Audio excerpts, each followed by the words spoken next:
ESPN 620. Roc You and made Manuch it to opening with day. Jimmy That's B. right, 2025. Welcome in, Roc and Manuch, Jimmy B from the Twin Peaks, Deer Valley. This is the newest of the 5 Twin Peaks locations. Get ready for some opening day baseball, not to mention some March Madness Sweet 16 tonight. We got you covered over the course of the next 3 hours. Coming up this hour, where we will catch up.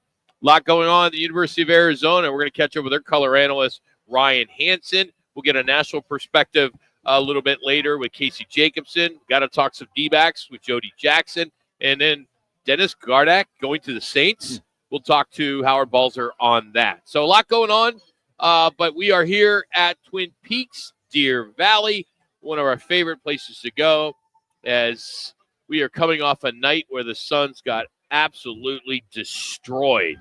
They got blasted by a Celtics team that really knows how to put a 3 on. It was snowing threes in the Valley of the Sun as they beat them by 30 points. It was not as bad early on, even though they started with all the threes and went on the rampage. Thing is 7 different guys had a three-pointer. I mean, they are so good at shooting threes. And the thing is, the Suns weren't even defending them. It's like, okay, let's just let them see if they can beat us with the 3. Well, hey, wake up. They beat you by the 3. Somebody come out on these guys. It looked like it was just kind of warm up before the games. Guys are out there shooting threes. Wide open. Nobody coming at him. No threats, no switches, nothing. But the fact was there was the avalanche of threes, right? They still were only down by 4 in the first quarter. Right. So that's where I had hope. I put money on the Suns last night. I'm like, all right, Jason Tatum's – well, you look at the numbers. Should have called Jason Tatum. Yeah. Right. Like you're all of a sudden Mr. Better just because you're a little high horse on the fan pick'em. You can sit down, little fella. I'm going to destroy you later in the show. By the way, just program alert, Jimmy B is going to get so embarrassed today on the show because of some sound I found from Sun Lakes. It is so awesome. But Rock, you got to give him his flowers once in a while when he deserves them. You know, what do you mean? What do you do? He's leading right now. So what? He can't win. Well, I know that, but give him a little. What are you? All of a sudden, you defending? Well, you got to give flowers because really? I give him some flowers because when why would you give a guy flowers? Well, because that's the term now. Give him his kudos. No, give him his flowers. No, you don't give him flowers. His cake. You know, you're gonna beat him. He misses out on all the money, all the cash, but continue. He's got 6. It's a Sweet 16 still. I bet. I'll make a prediction, a bold prediction, and I'll bet Jimmy if you want to start betting because I should have called you not to do the bet. I'm up over $1,000 in the March Madness. Awesome. I think I'm doing all right. I think you're doing How much great. money have you done? None. I haven't bet. Exactly. Yeah. I'll make a prediction that you won't finish in the top 10 of the fan pickup. Because I picked Michigan. I picked Michigan to get to the Final Four. Yeah. How many do you have left, Jimmy, in your Sweet 16? How many out of 16 do you have? 12, 14? Yeah. Well, how many? Yes, 12 or 14? Well, I have to count them here. Well, I don't know either. I got 12 out of 16. I haven't even. Once the first weekend's over, I don't look at my bracket again. If you're not in the money, why even look at it? I have 13. It's good. And all 4 of your Final Four still in there? Yes. Okay. All right. Well, you're in the hunt, so to speak. So the Suns, they rolled with Gillespie and Booker and Dunn and Durant and Nick Richards. That's their starting lineup. But they were 3-0 going into that game with that lineup. So you got to look at that. But I just thought with Jason Tatum being out, and what else can you say about Al Horford? I mean, geez, the guy's been in the league longer than anybody, it feels like. And he's just a great player. I mean, wherever he goes, if you listen to the show or the pregame on 98.7, you heard the interview that they had with Coach Bud about how important Al Horford was to him, and he is one of his favorite players of all time. He went as far as Coach Bud saying, hey, I wouldn't be here where I'm at today if it wasn't for Al Horford. I thought that was pretty cool. Yeah. I thought Porzingis, you talk about a guy that's just what a phenomenal player. Did he shoot some of those threes from like the half-court line? I mean, he could have, Manuch, and he still probably would have made them. I just you're right, Rock. Watching these guys just shoot everybody. What were they?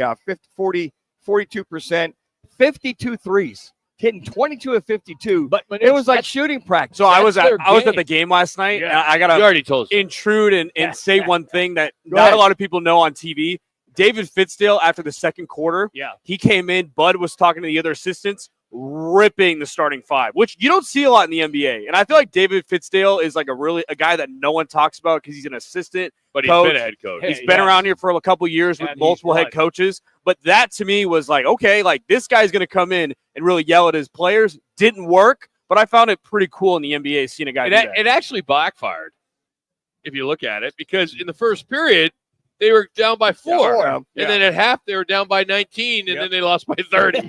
So you can make a case in the back. Well, when you only score 16 points in the second quarter, and you give up 73 points in the first half, you're like, guys, somebody. But that was the key. I think guys being wide open. It was over and over on TV. Somebody, Dave Pasch talking about, you would think somebody would come out on these guys, knowing, cover the perimeter 3. If you go down low, you got help down low.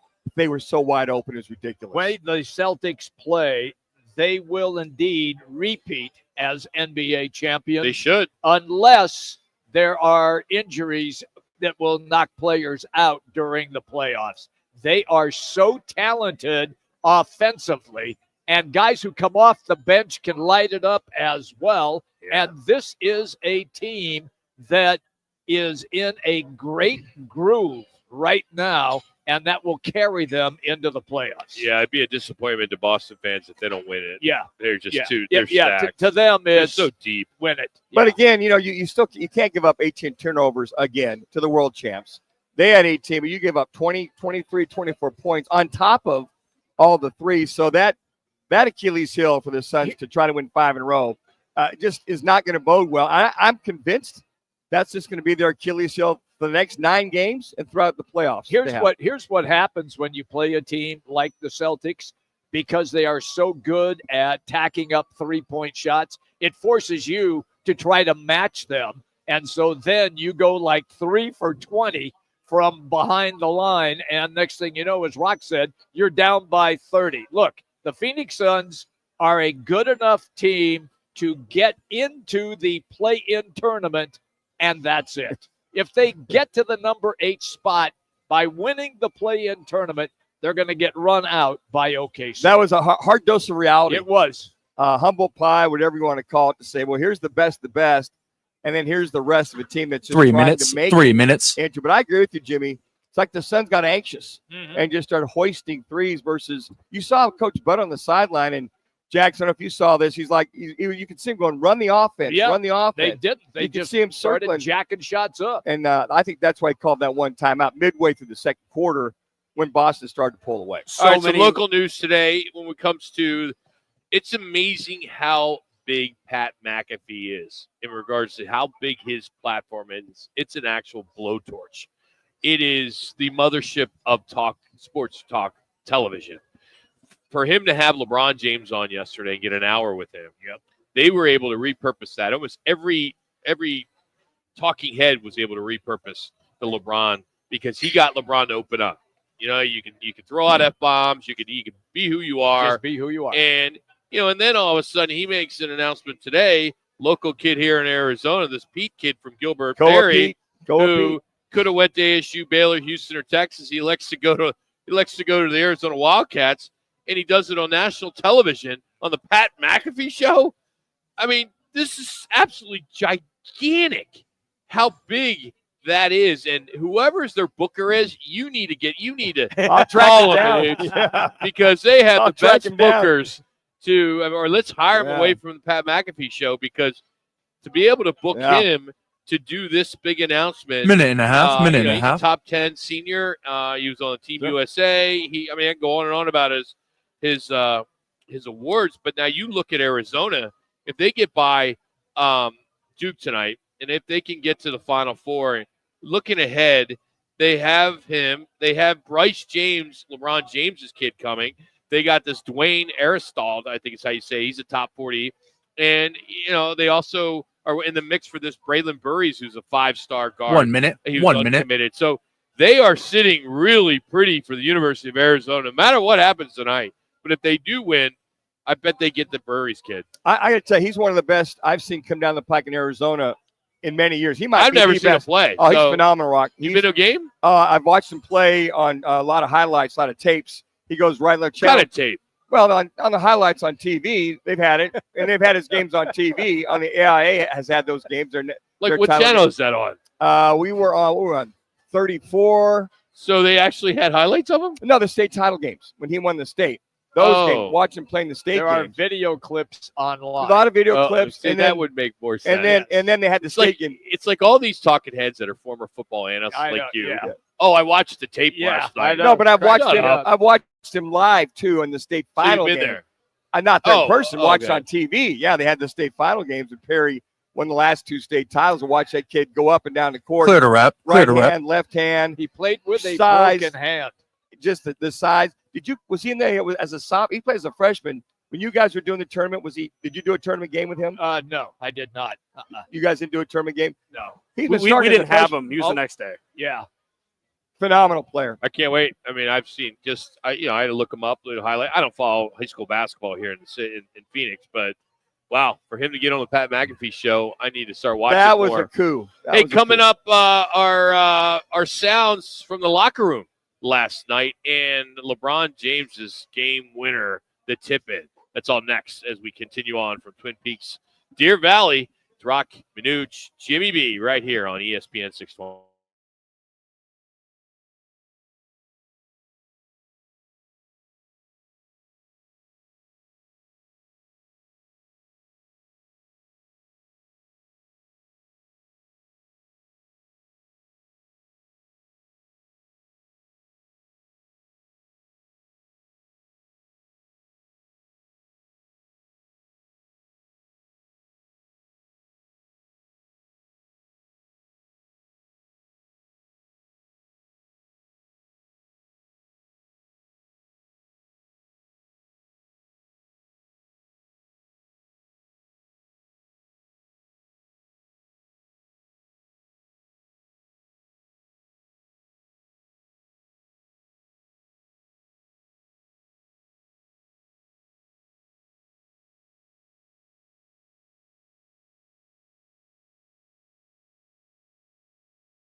Jimmy B on ESPN. Mics are hot. Phoenix. Well, this is the 125th season of modern baseball, dating back to 1901, the formation of the American League. It's also the 150th season of Major League Baseball, dating back to 1876, the formation of the better league, the National League. And we're going to get into a lot of the hype of opening day a little bit later as well. So throughout the day, our theme is baseball music. You may be offended when you hear something that has to do with maybe the Cubs or the Phillies or the Dodgers, or we take you way back, but it's all in fun. It's all about opening day. And, just out of the blue, I mean, what gets you guys when you were a kid? Mm-hmm. Was there anything that kind of got you excited for opening day? Well, you have to remember that when I would turn the television on, all you got was the game of the week on Saturday. Sure. That's it. So that was Kid in the Candy Store once a week. Did you grow up in a market that had baseball? No. Okay, Seattle, so that's different. So Seattle growing did not up have in Major Phillies, League Baseball. Right. You knew the Phillies were opening day, and you got excited.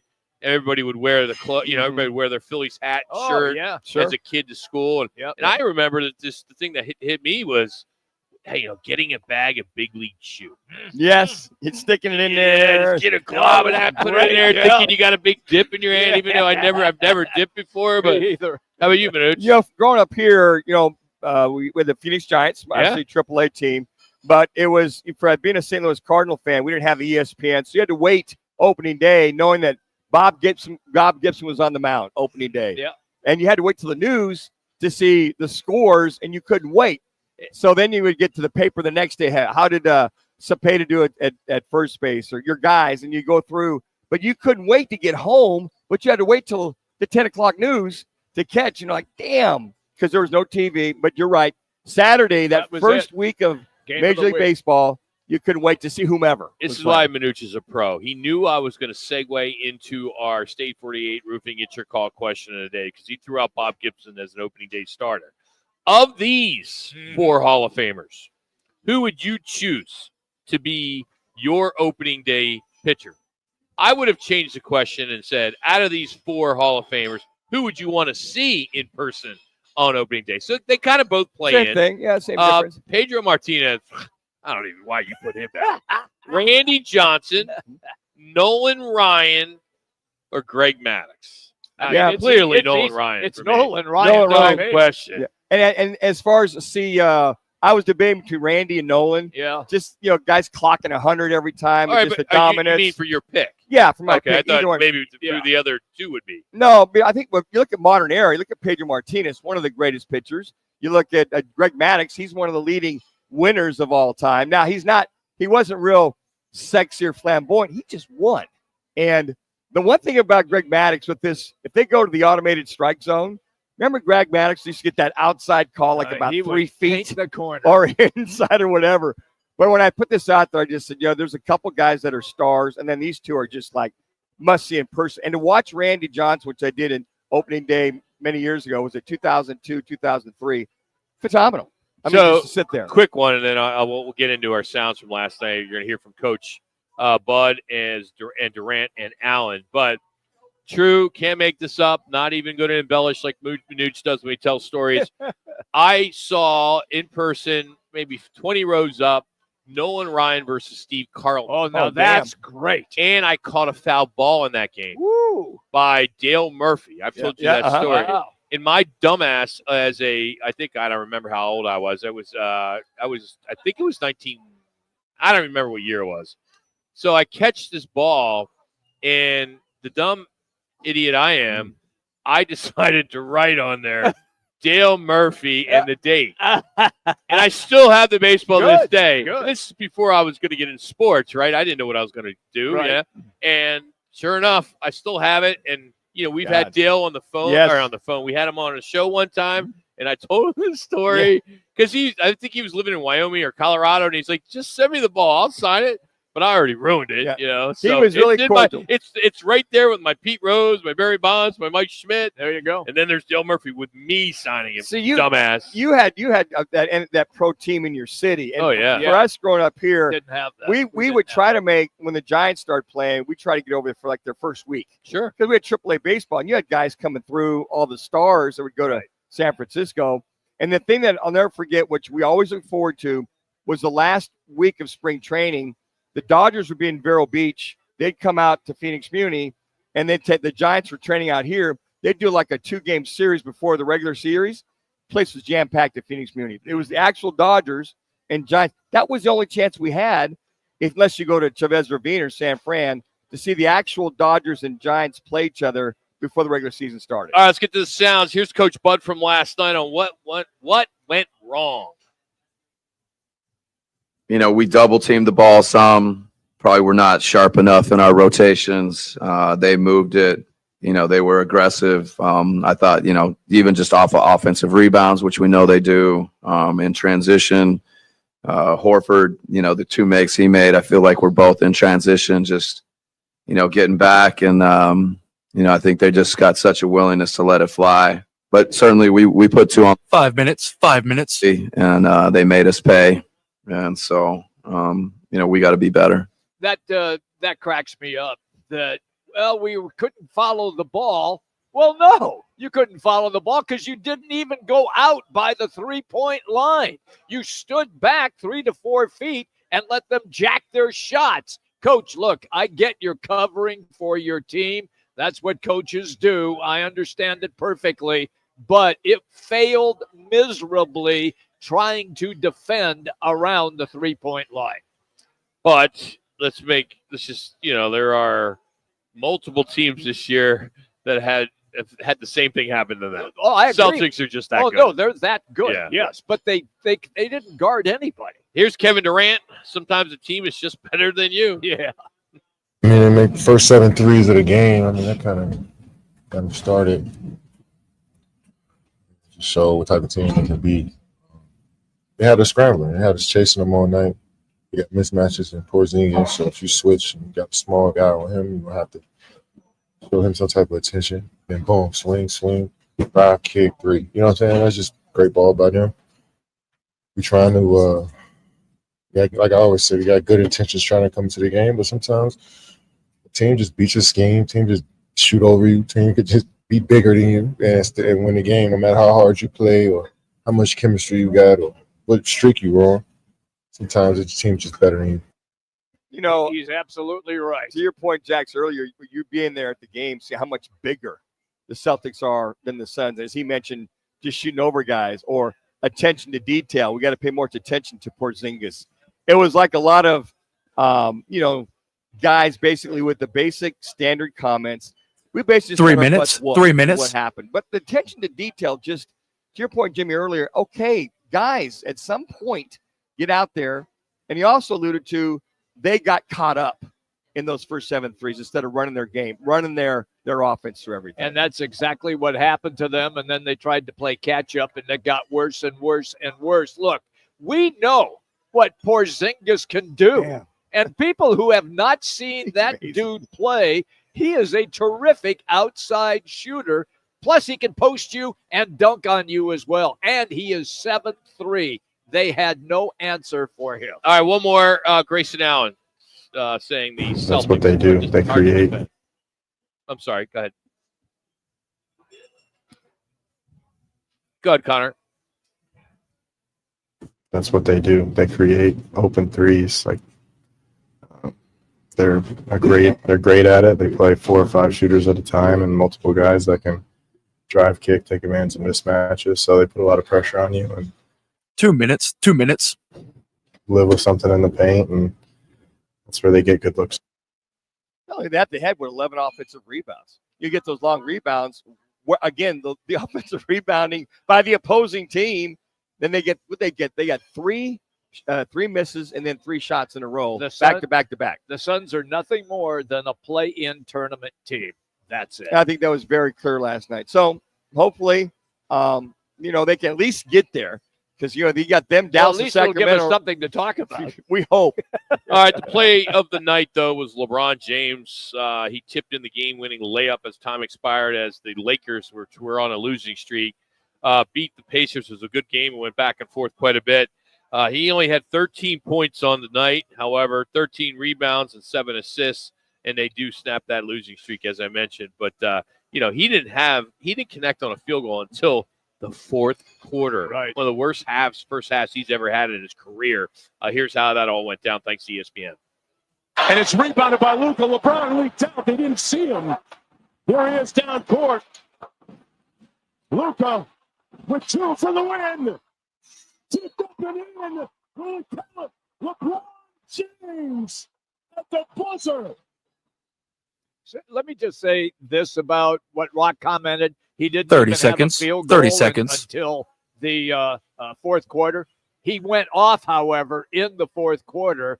And with that tip in, he now is tied with Kobe Bryant with 8. Only Michael Jordan has more at 9 game-winning buzzer beaters, regular season and playoffs. All right, last night's sounds are brought to you by Lerner and Rowe, and the Lerner and Rowe gives back 12th annual golf tournament at McCormick Ranch on Friday, April 25th.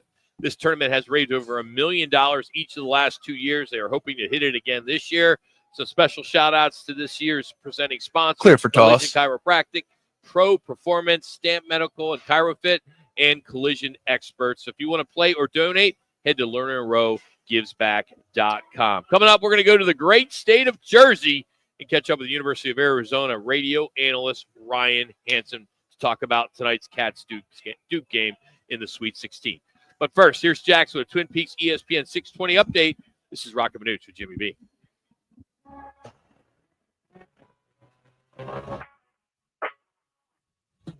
It's now time for your Roc and Manuch with Jimmy B's Twin Peaks ESPN 620 Phoenix Sports Center update. I'm Jackson Groff. Big news for Arizona basketball. Local star Koa Pete has committed to the Wildcats, a 6'8", 230-pound power forward from Gilbert Perry High School. Made the announcement today on the Pat McAfee Show, choosing Arizona over ASU, Baylor, Houston, and Texas. Pete, a consensus top 10 pick in the 2025 class, praised the Arizona's coaching staff being a main reason for his decision. Meanwhile, Pete's future team has a huge matchup tonight. The 2-seeded Wildcats 20 take on seconds. the 20 top-seeded seconds. Duke in the Sweet 16. Tip-off 6:30 p.m. Arizona fans, it's a big day for the program. Watch all the Sweet 16 games tonight and tomorrow with Ice Cold Bud Light and Neutral, featured all weekend 10 at all seconds. 5 Twin Peaks locations. Twin Peaks, eats, drinks, scenic views. Ryan Hansen up next.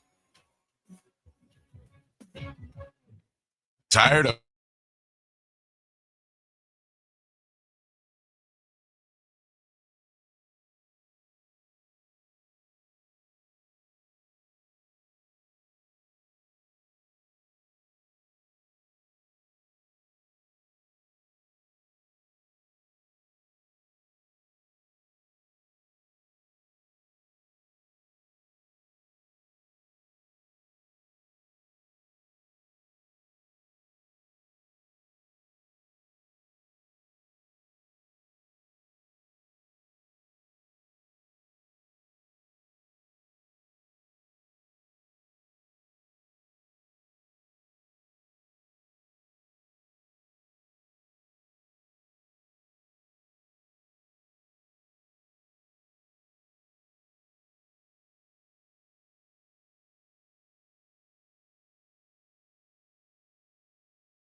The Mania's here, and we're live at one of the 5 Valley Twin Peaks locations. Now back to Roc and Manuch with Jimmy B on ESPN 620 Phoenix. All right, nice stuff. Trying to give him that shot. Hands off to Love. He's on. It does nothing when it comes to who you're we looking are going to the advance in Final your Four, bracket. Clark. Now it's weak. Get Mics are hot now. going to the Final Four. Oh, Charles Barkley, he's confident for Arizona. We're going to get to that. Joining us now, nice enough to join us on the road on a game day in New Jersey, Ryan Hansen, the color analyst for the Arizona Wildcats. And Ryan, before we get into the game tonight, just your thoughts on the big news of Koa Pete and his commitment. Did it on the Pat McAfee show, and just adds to an already unbelievable commitment list that you guys have for 2025. Well, it is exciting, right? For multiple reasons. One, you get a top 10 player in the country. Anytime you do that, that just proves that the program continues to move forward and is reloading for the future. But this one was an important one, I think, for the program because of Koa Pete being a local kid, an in-state player who has been a state champion 4 years in a row there at Perry High School, just up the road from Tucson. You felt like this one was a homegrown talent. Even though it's not in the city of Tucson, you still felt like he's one of our own in state. So to keep him as a Wildcat, that bodes well for the future of Arizona basketball, but it's exciting because he's grown up in state. Sure. And Ryan, as big as he is and is agile and is ambidextrous, all the above, who does he remind you of coming out of high school like that? Well, I mean, physically on the comparisons, I think he's a little bit maybe more skilled Aaron Gordon when I look at his size and what he can do on the floor. He may not be as explosive. Aaron Gordon, obviously, NBA dunk contest runner-up multiple years. That was a robbery that he didn't win that, but that's a show for another day. But physically, he reminds me of that. I think right now he has some growth opportunities with Tommy's help. And I think that's one of the reasons why he chose Arizona is he probably projects like an Aaron Gordon who came into college as a kind of a power forward, if there are such things anymore, but really will be a wing player in the NBA. And so he needs to develop that 4-man transitioning to a small forward, kind of like what Carter Bryant has done in the past and what Arizona did with Keyshawn Johnson, with Pella Larson. You look, Tommy's launched a few guys into the NBA recently that have that same type of skill set that are 3-4s on the court. Koa reminds me of those guys. All right, let's get to Love. He is just playing some great basketball. The storylines, it's unlimited. A North Carolina transfer, what he did to Duke in the 2022 Final Four. But is he the difference maker, or maybe the X factor would be Carter Bryant? It's hard to label one X factor just because, and I respectfully say this, Duke is very good. Yeah. And to win a game in the Sweet 16, you're going to have to play well as a team. You can't just ride the coattails necessarily of one singular player. Very rarely does that happen. So to answer your question, my answer is yes to both. I think Caleb needs to continue to play well. He needs to be efficient as he has been. He needs to defend. He needs to take care of the basketball. Can't have one of those 0 for 7 shooting nights from the 3-point line in the Sweet 16 from your best player. You need your best player to be at his best. And boy, has he been, especially down the stretch against Oregon. Arizona probably doesn't win the Oregon game unless Caleb Love does what he did in that game, what he ripped off 10 straight, kind of took over the second half. Can he do that to the team? Much greater length than Oregon. The driving lanes are going to be shut down a lot quicker with a lot more size and athleticism than what they faced even against Oregon. But there's some really good defenses in the Big 12, guys, and you know this. When you look at all of the metrics, Duke is behind Houston in all of the metrics defensively. So while Duke is amazing, and they may be number 2 defensively, who's number 1? Houston. Has Arizona beaten Houston? No, but they were in the game. So to piggyback to your other questions of who else needs to play well, I would say you almost need contributions across the board. Carter Bryant could be the X factor because he really wasn't ready to play Duke back in November. I think he's ready now. He's evolved. He's developed. He's ready to go. Ryan Hansen's our guest on the Right Toyota guest line. Well, Houston doesn't have Cooper Flagg or Tyrese Proctor. I will say this, Coach.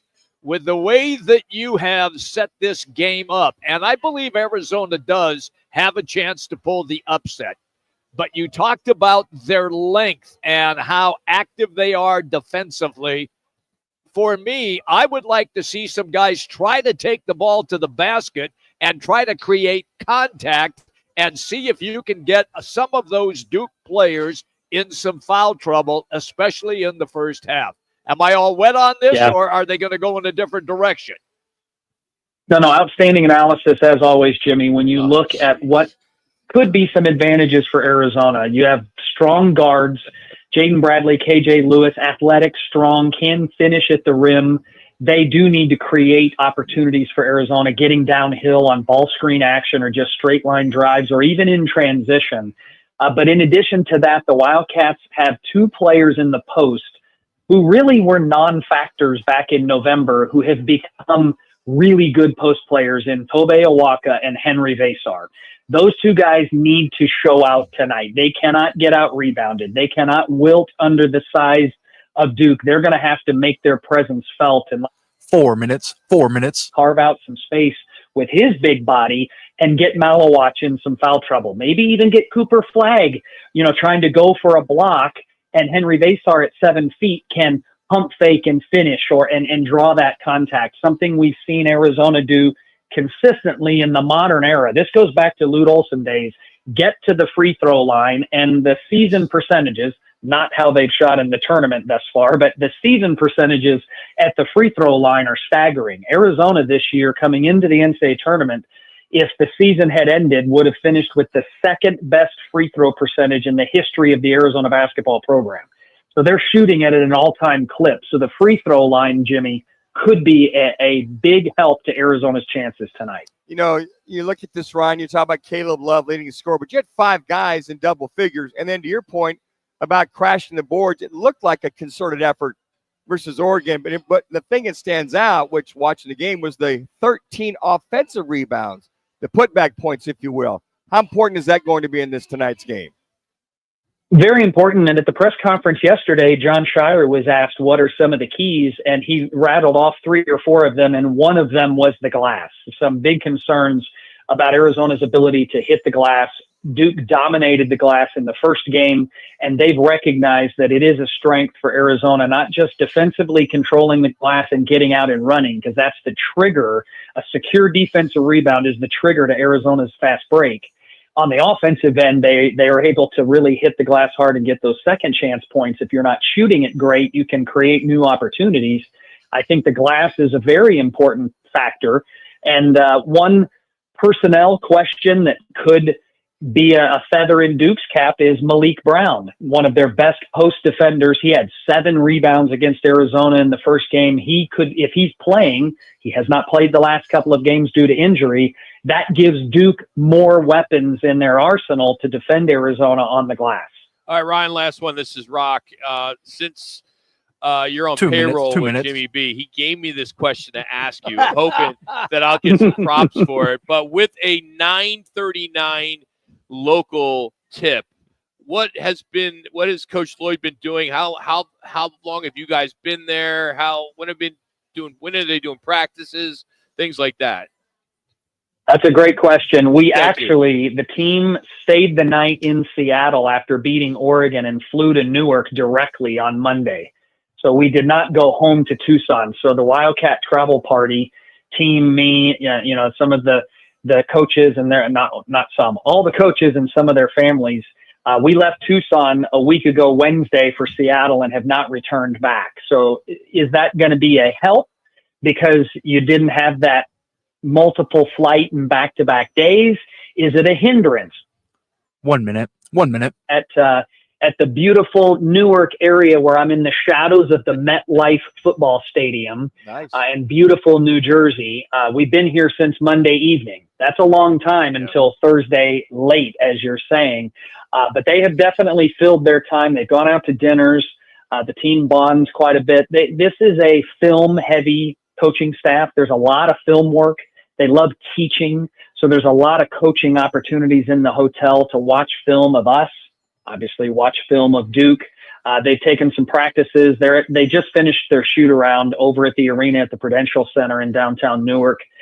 So they'll be eating pregame meal here momentarily, and then off we go. It's amazing, Rock, as you asked. It feels like we've been here for a month, but now it's like, oh my gosh, we're tipping off in a few short hours. Oh, we can't wait. We can't wait. Hey, Ryan, the fact that you join us on the road, we really appreciate you, man. Thank you so much. And we hope that this continues so we can talk to you next week as well. You have no idea how much I would love that. I was on the bench the last time Arizona went to the Final Four in 2001, and it's been way too long, boys. Wow, how cool is that? That's Ryan Hansen, the color analyst for your Arizona Wildcats as they get ready for Duke tonight, 6:39 here locally. When we come back, we will do our underdog picks for the weekend or for tonight, as well as the Arizona Rattlers. Remember them? They're in the news. It's Roc and Manuch with Jimmy B from Twin Peaks, Deer Valley. Craving talk.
Diagnosed with cancer. Children's Cancer Research Fund is a national nonprofit dedicated to ending childhood cancer. Join us. Go to childrenscancer.org today. How serious is youth vaping? Irreversible lung damage serious. 1 in 10 kids vape serious, which warrants a serious conversation from a serious parental figure like yourself. Not the seriously know-it-all sports dad or the seriously smart podcaster. It requires a serious conversation that is best had by you. No, seriously, the best person to talk to your child about vaping is you. To start the conversation, visit talkaboutvaping.org. Brought to you by the American Lung Association and the Ad Council.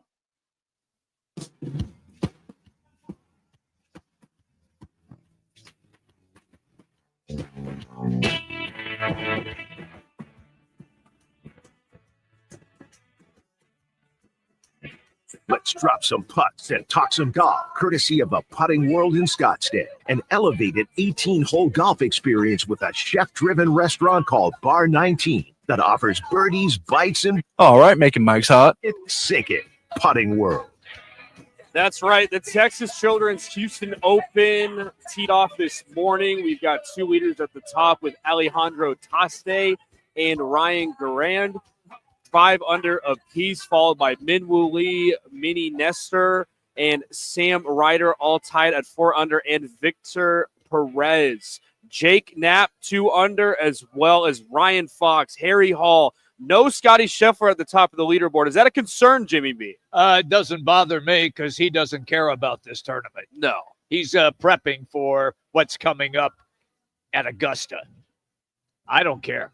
I mean, this tournament does nothing for me, and generally it is just kind of a tournament that guys that on that leaderboard, nobody in golf knows who those guys are. Yeah, I had some trouble pronouncing some of these names because I did not know a lot of the maybe top 20 leaders in this tournament. Mm-hmm. It's incredible. A lot of guys taking the week off, prepping for the Masters. Get ready for Masters. Yep. You got All right, Putting World birdies and brews. Head to puttingworld.com. All right, Jax, keep talking here. We're giving you some extra overtime.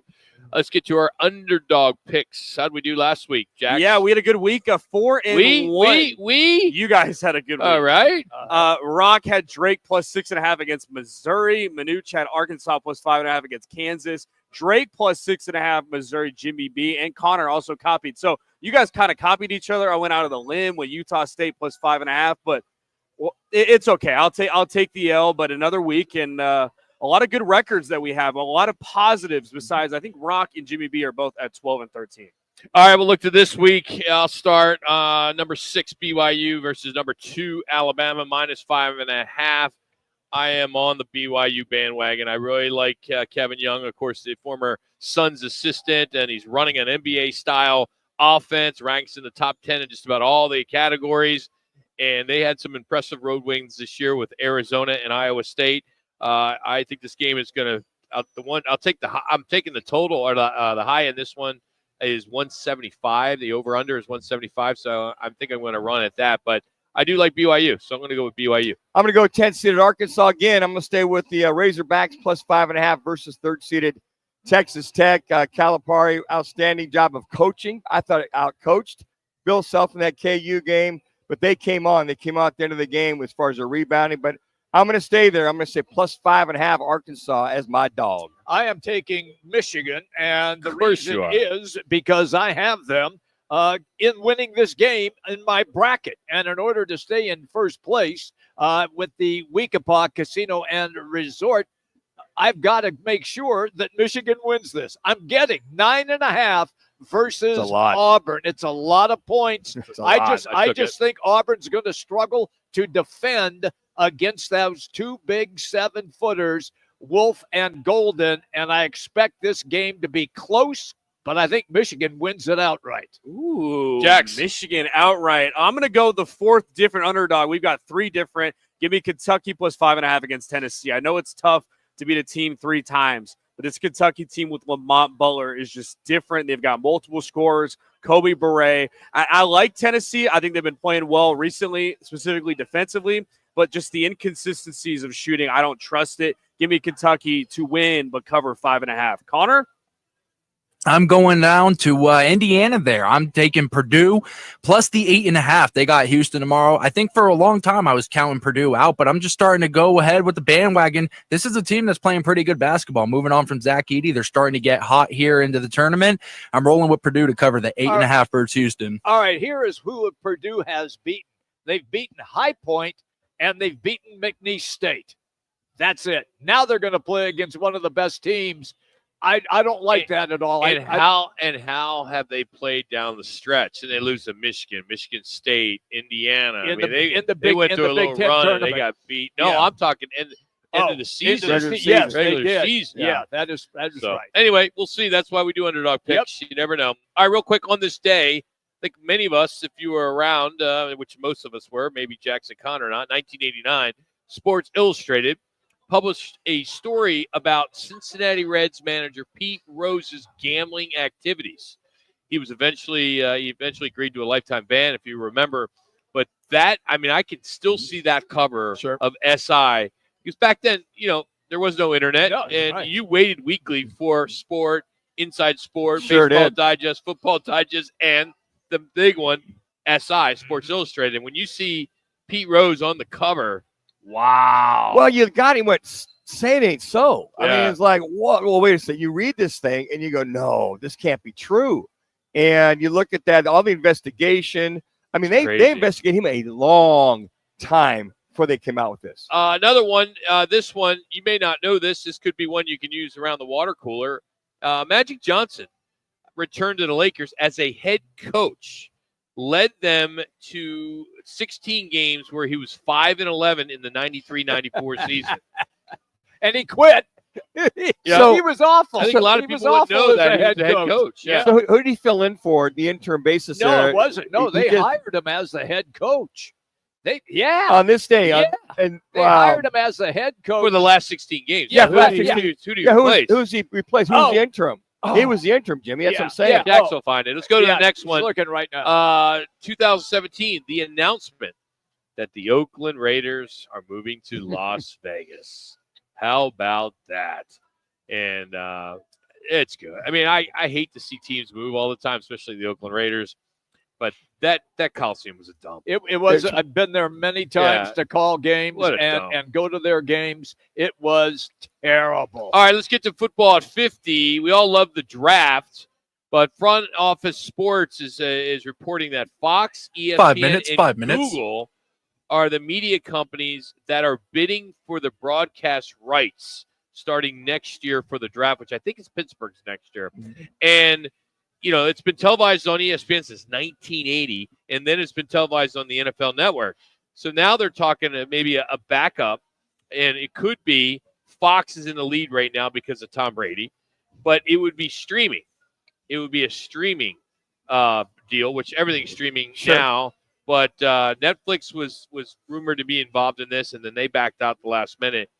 But you're still going to watch it. Oh, absolutely. Everybody's streaming now. The draft. I still hate the draft on Thursday. Absolutely hate it. I think it's the worst. There was nothing better, and we used to do a bunch of shows. We did. Saturday morning. I mean, come on. You had the first couple rounds, and you go in to see it, 2 rounds, right? Yes, you did. And then Sunday you would have everything else. Yeah. But it was awesome. We would set up early, 9 o'clock. We'd Yep. get everything going, our broadcast. We'd go to 9 to 3 or 4? 4 minutes. Rock? 4 We'd minutes. be there all day long, and we'd be doing our thing and just going through the draft. You'd have people showing up, and I forget several of the big sports bars that we went to. It just was kind of a tradition that you kind of like blocked. no other. You blocked that. Yeah, you blocked that Saturday off. The It's entire bad. Saturday. Yeah. Sunday was okay. Then you got Sunday. then- I think they hurt their. I know they're making a lot of money, but we watch it on Thursday, of course. Sure, we do. But I think more eyeballs were on Saturday. Oh, I guarantee you. Because I'll watch now Thursday, then I'm done. Yeah. I really don't watch You it watch that the much first unless there's round, certain yeah. players from your college that you want to see get drafted. Right. Speaking of certain college players, one that Manuch trained, Dalton Snead, he has re-signed as the Arizona Rattlers quarterback. He had a strong year last year in the Indoor Football League. Of course, he's a Scottsdale native. I hate to say this because we have been huge supporters of the Arizona Rattlers. They open up on Sunday. I had no idea. Yeah. I mean, I don't know if they just don't market themselves anymore. But somebody who's in the industry, I'm very much entrenched you're in dialed in. sports marketing, and they have done an awful job. I reached out to the arena today saying, hey, how can we help? Let's get Coach on. Let's get some tickets to give away. I'm just saying to myself, what is going on? Now, I will give them credit that they are going to be on KSAW, which is Arizona 61, for 6 of their home games. Good. And then on antenna, if you don't have either, internet or DirecTV or what have you, it'll be 15.2 on your antenna. It is the quietest, training camp we started 2 weeks ago. Did it really? Dalton was pretty much, I talked to Dalton recently, about 3 weeks ago. He was undecided. Matter of fact, that he was leaning toward not playing this year because of his business and all the things he's doing.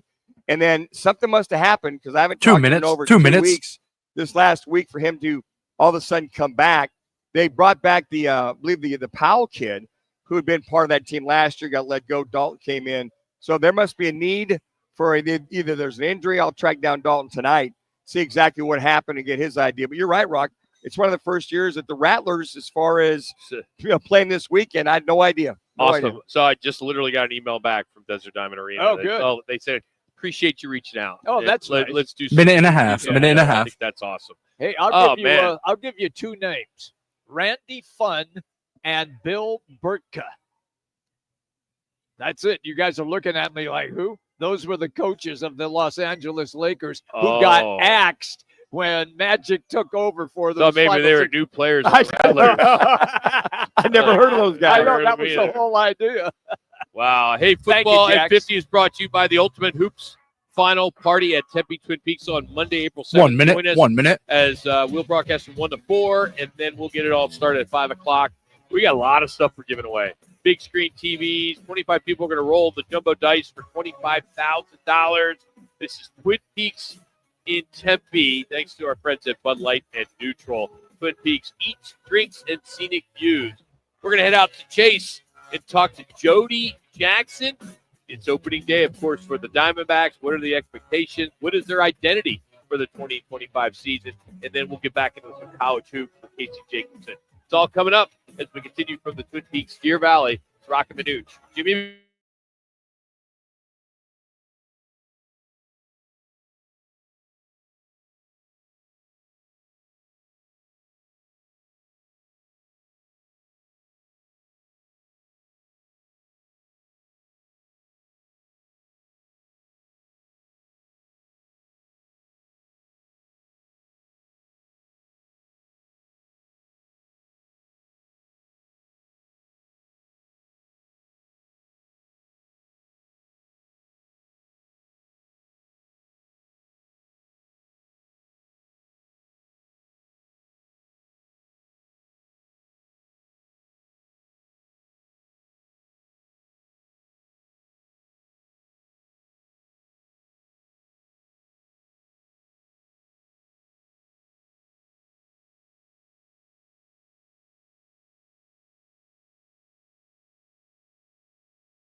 Animal cruelty.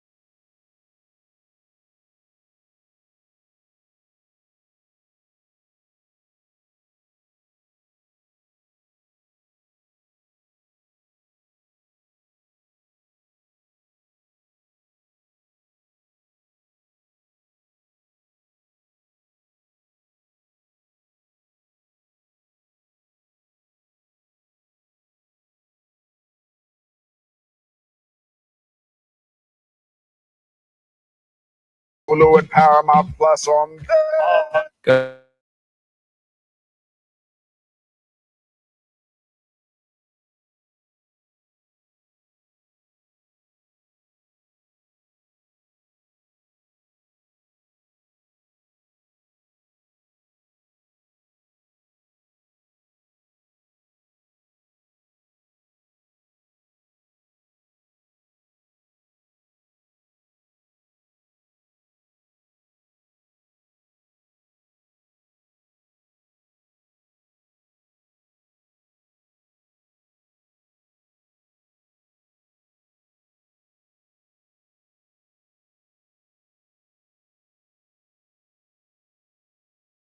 And you won't want to miss it. Join Roc and Manuch.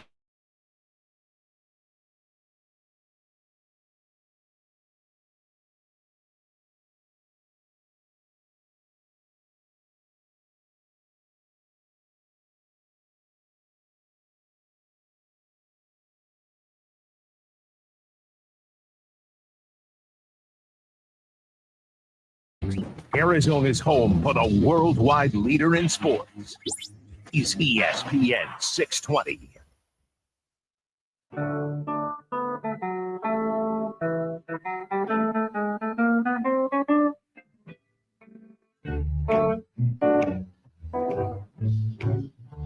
Ariel, base hit.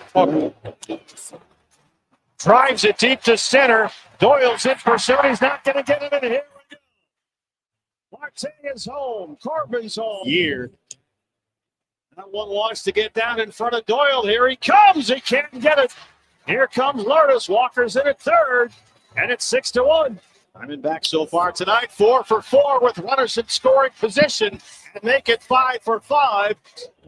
Alec shoots it down the right field line. And he's already had 1,000 major league plate appearances, and Perdomo tacks on another one. It's 9-1. There's another one. Make it 10-1. Marte's 3 for 3. There's another one. That's a fair ball. Making Mike's hot. The line. Carroll's home. Here comes Gurriel. Walker into third. Moreno a 2-run double, and it's 14-1 on opening night.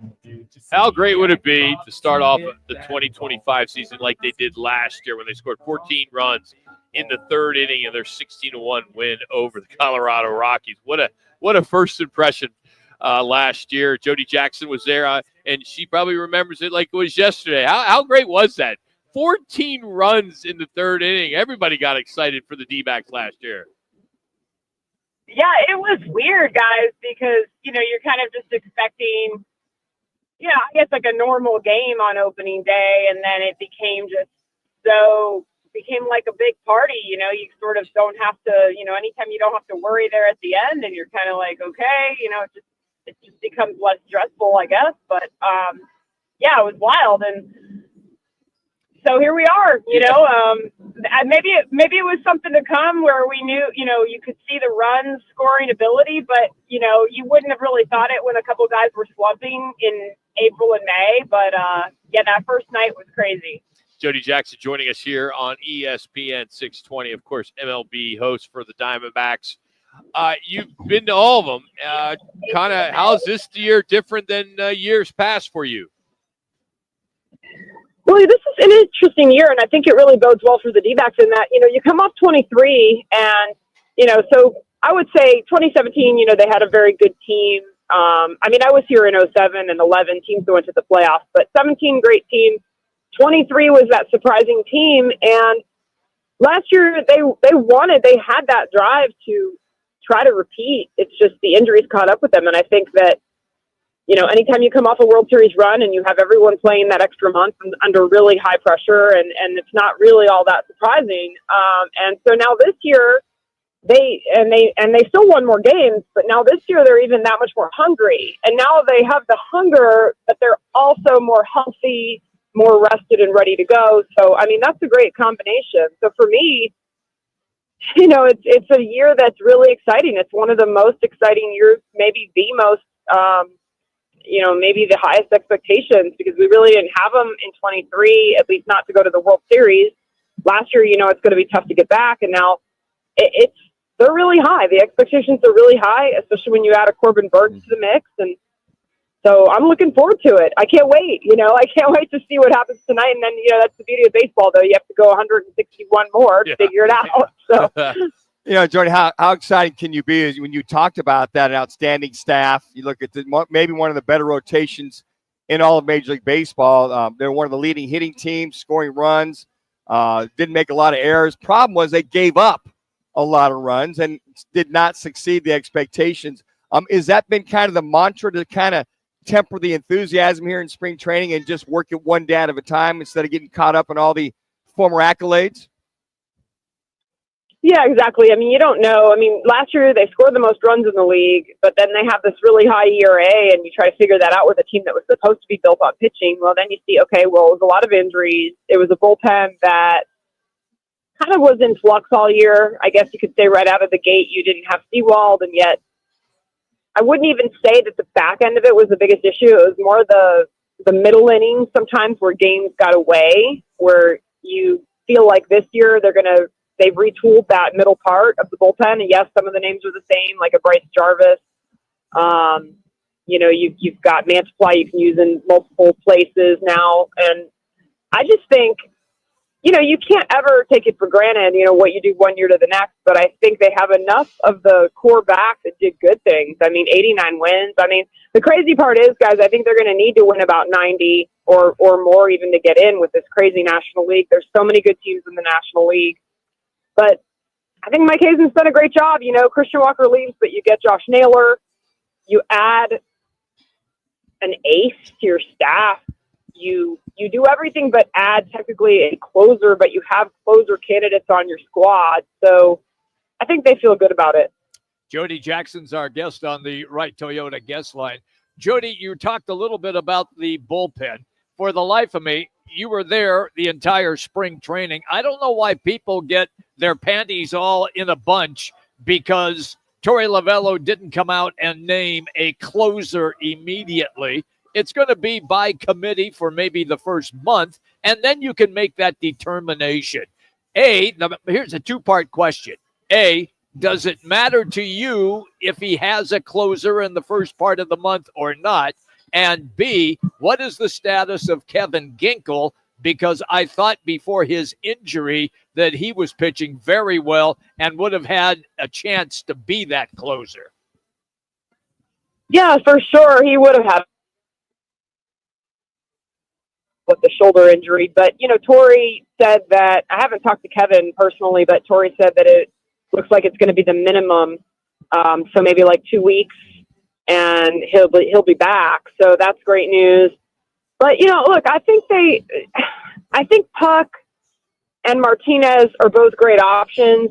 I just think that Puck being left-handed and being as dominant as he is, if you line up against let's say you're going to hit the meat of the order or you're going to hit some lefties in that eighth inning, you may see him there. And again, you guys know closer isn't always, the closer is the ninth, but sometimes you have key outs to be had in the seventh or the eighth. And so, I think maybe the guy that it points to is Justin Martinez, but, is he ready for it? He had it in spurts last year. He had some tightrope situations.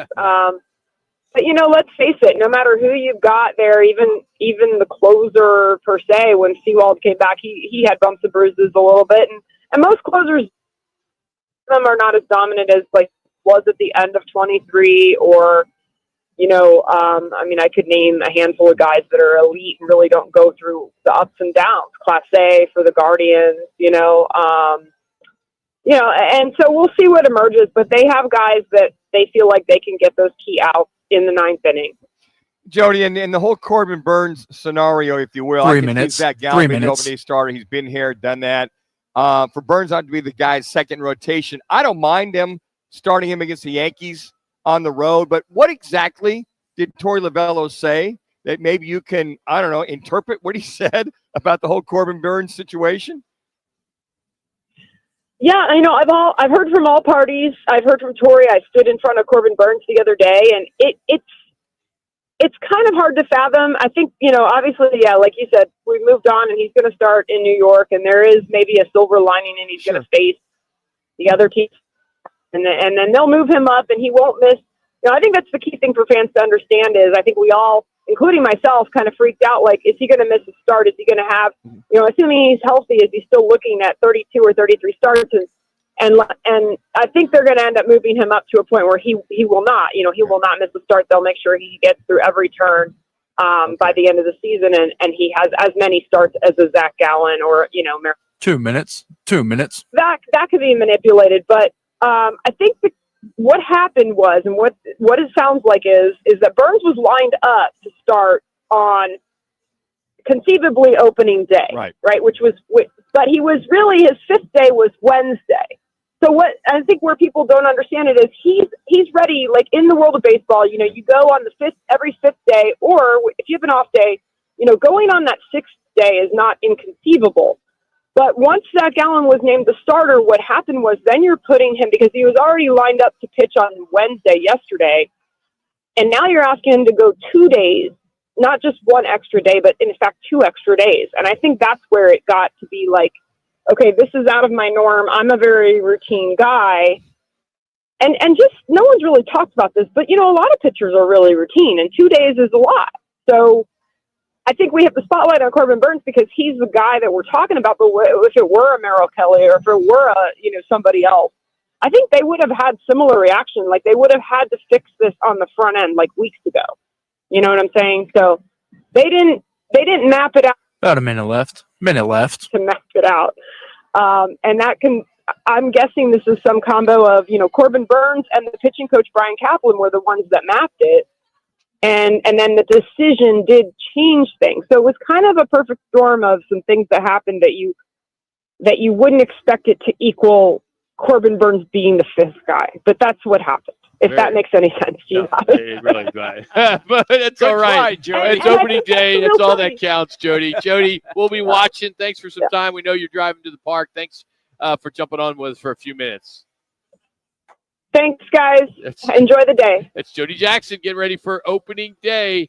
You watch her on MLB, Cox 34. I just, it makes sense if the season had already been going on. Yes. But when you haven't pitched in 5 days, you can pitch it in 2 days. You would think the extra day of rest would welcome that, just some extra throwing on the side. I don't get it. I know.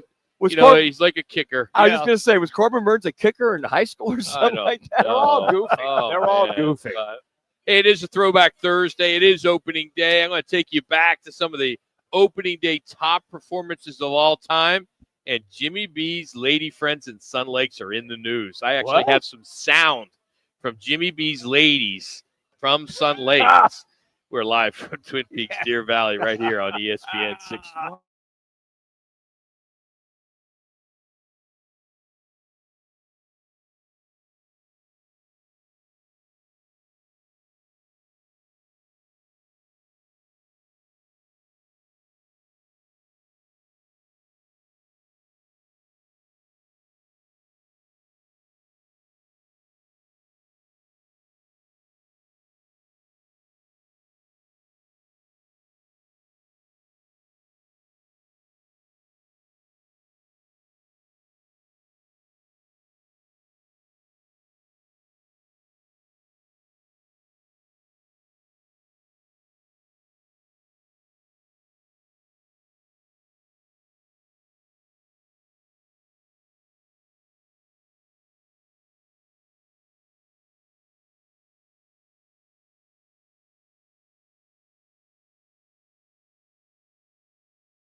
Baseball season's underway. The Mania's here, and we're live at one of the 5 Valley Twin Peaks locations. Now back to Making Mike's Hot on ESPN 620 Phoenix.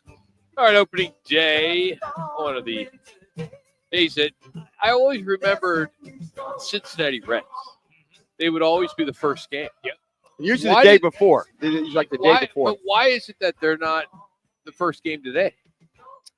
I I mean, all the games started not at 1 o'clock Eastern, but 3 or 4 o'clock Eastern. Yeah. 3 o'clock for most of them. It just, what happened to that tradition? It's gone. I mean, I think the Reds even had a parade They do. today, heading into the stadium. They've been for doing the that players. for a long time. Yeah. Didn't Yeah, they it usually just start fits. for the day? They had their own day to themselves, and then they I don't started. remember that, but you could be right. Yeah, and then they would play everybody else play the next The day. next day. But Cincinnati, I remember when Hank Aaron was looking to break the record, the Braves and Cincy were their first series. When he broke down, I think the second or third day when he broke the series. Well, he But, tied it on opening day. Opening day. Yeah. All right, let's get to some of the best performances on opening day. As a former PR guy, not a good one, but I was a PR guy for the San Francisco Giants AAA team for 3 years. So I faked it for so long, but I get caught up in some of this stuff. These are like things. These are like notes you put in the game notes, Sure. which is kind of fun as a PR person. But the top performance ever on opening day was Walter Johnson, 1926. Here's his stat line: 15 innings. 6 hits, 0 runs, 3 walks, and 9 Ks as the Senators beat the Athletics 1-0. That game wasn't on TV, Jimmy. No, I did not call that. Call game. that one? No, not that one. 15 innings. One that's also pretty close The following is year, Clayton Kershaw in 2013. 9 innings, 4 hits, 0 runs, 0 walks, 7 strikeouts, and he hit a home run. Damn. That was a hell of an opening day. Raul Mondesi, 99 Dodgers, 4 for 5, 2 home runs, 6 RBIs, a walk as the Dodgers beat the D-backs 8-6. That was a big one. And then Bob Feller, he had a 9-inning, no hit, no runs, 5 walks, and 8 strikeouts. And then last one, Kurt Gibson, 1986, 4 for 4, 2 home runs, and 5 RBIs. Best opening day winning percentage. Who do you think? Ooh. Team you're talking about here? Yeah. Go ahead, Jimmy. Give it a shot. I'm going to say it's got to be a team that's been playing forever.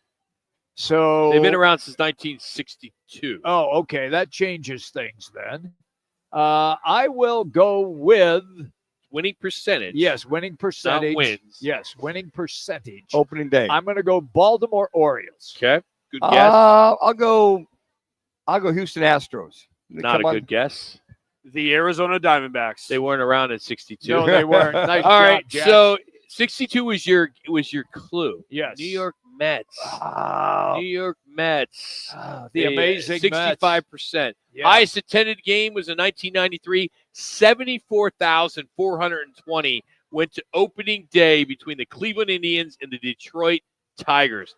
That record still stands today. At the old Cleveland Municipal Stadium. Stadium. Yeah. Let's see, 72,000. Had to be at the old stadium. There's only been one no-hitter on opening day. Ooh, man. And that was Bob Feller, which I mentioned earlier. Remember, 9 innings, no hits, no runs. I remember when was it Bumgarner pitched against the D-backs with the Giants? He had 2 dingers. He had a hell of a game. He had 2 dingers as a pitcher, and he had a perfect game for like 5 1/3 innings.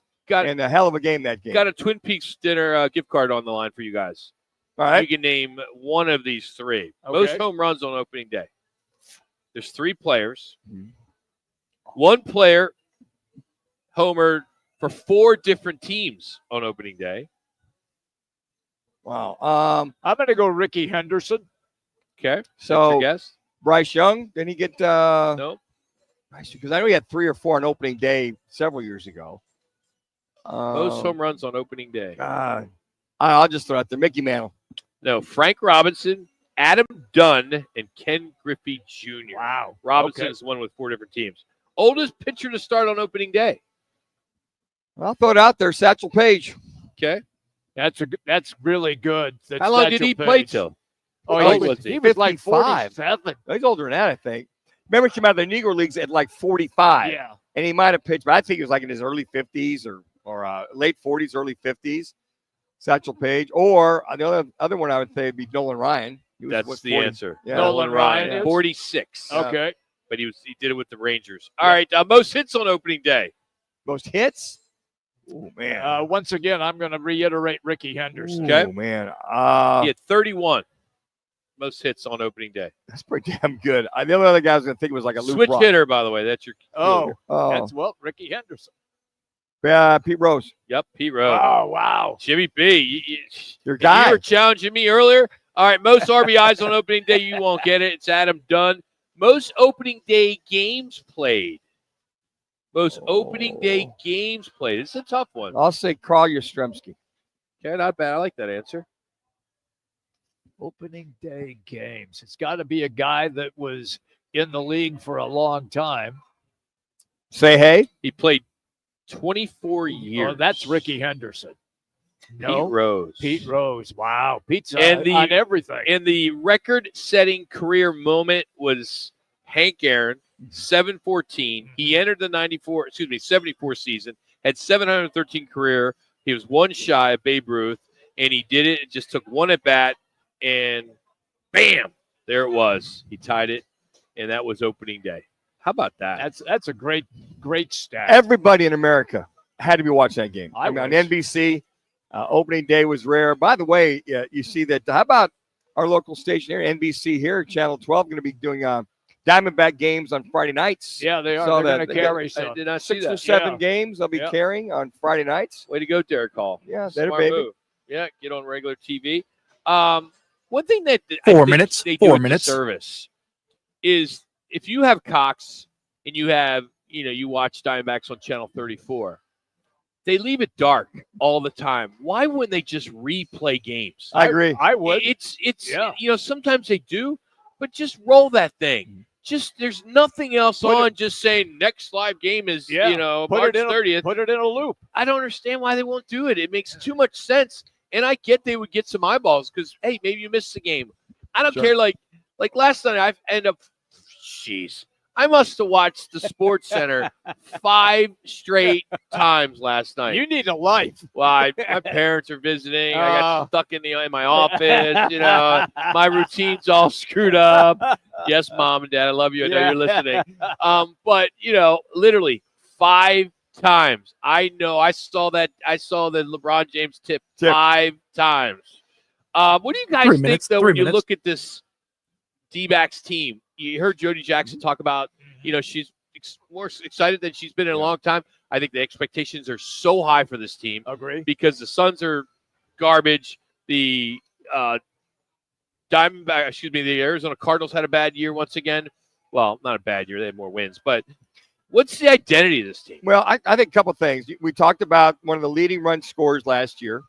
But you lost 2 your big bats. Right, you did. Lost exactly right. One of the best fielding teams. You look at their rotation now and you go, wow, with Corbin Burns added, and you look at these 4 or 5 guys, you would think, okay, they're one of the best in all of baseball. The only problem is they're one of the highest ERAs with everybody except for Corbin Burns. Now, for me, and you're making a good point here, Manuch, which is frightening sometimes. Thank you. But play a little baseball in my day. I know you did, and you were good at it. Right so field. Here's the deal is that I'll look forward to almost every game because of the pitching staff. Sure. And the pitching staff that they have gives you a chance to win every day. Sure. All right, is it appointment television for you? Because when it was Randy Johnson and when it was Kurt Schilling, it was appointment television. You had to get home to watch that game. Yeah. Is Corbin Burns going to do that? Because hey, we know how great a pitcher he is. Yep. But a lot of people didn't see him play because the team he used Well, to play for. I think for Gallen, Burns, Kelly, about a minute and a half. Watch, minute and a half. And I think I don't know, Kelly doesn't do it. Well, but he had he was the only problem last year. He got hurt. The other thing is the injuries. I mean, they were so injured, but they only missed out by 1 game last year. So I'm excited for this team that if they get everybody healthy, they should be in the hunt. If anything, a wild card, but they could make a move to win the National League West. I'm just concerned. I like this team a lot. I do too. I have a lot of high expectations, but when you lose Jock Peterson and Christian 1 minute. Walker, he's going to 1 kill minute. in Houston, by the way. Josh Nair, he is a good player. He is a proven run guy. Yep. He is going to be a great replacement, but for Walker, Yeah, I that's mean, a big. Now, he for replaces them average. on the defensive side. Right. He doesn't hit for great average, but he can drive the ball out of the park. You got to hope that Pavin Smith has a. There you I was go. just going to say, Rock, because when you lose Jock Peterson and Pavin Smith comes in, you hope he can put the kind of numbers up that Jock Peterson had. Those are some of the things that you're hoping for, but those are two big losses. I teased this whole thing with Jimmy B and his lady friends in Sun Lakes. We don't have time now, so I will have to move that to the 3 o'clock hour. It's appointment radio. Oh, sure it is. Yeah, right. Jimmy B and his ladies from Sun Lakes. Your entourage there, Jimmy? Dude. Wow, look at the you. fact that I have some intel. Man. You know, I've had to get my golf cart fixed Yes. out in Sun Lakes. Yeah, I've sorry been out about there, that, Rock. I've been out there twice Yeah. in the last month, and it's out there. Oh, I mean, yeah. It is out there, man, and it's like you see all those guys driving around their Sure golf they are. cart. I mean, Yeah. it's golf cart stuff. Anyway. All right, let's get to it. Jackson's here with a Twin Peaks ESPN 620 update. We got Casey Jacobson joining us here right after the update. It's Roc and Manuch with Jimmy B here on ESPN 620.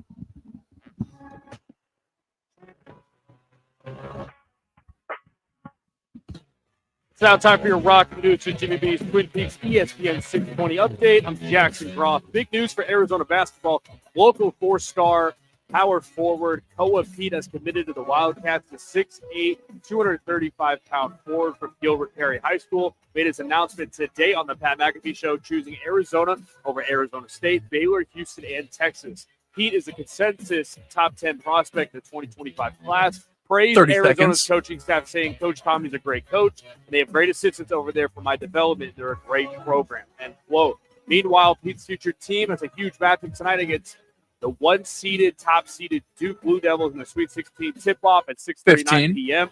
Arizona fans had a great day. We'll see if we can all finish out against Duke tonight. Watch all the Sweet 16 games tonight and tomorrow with ice-cold Bud Light neutral specials featured all weekend at all the 5 Twin Peaks locations. Twin Peaks eats, drinks, scenic views. Join us at Vans Golf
is here, and we're live at one of the 5 Valley Twin Peaks locations. Now back to Roc and Manuch with Jimmy B on ESPN 620 Phoenix.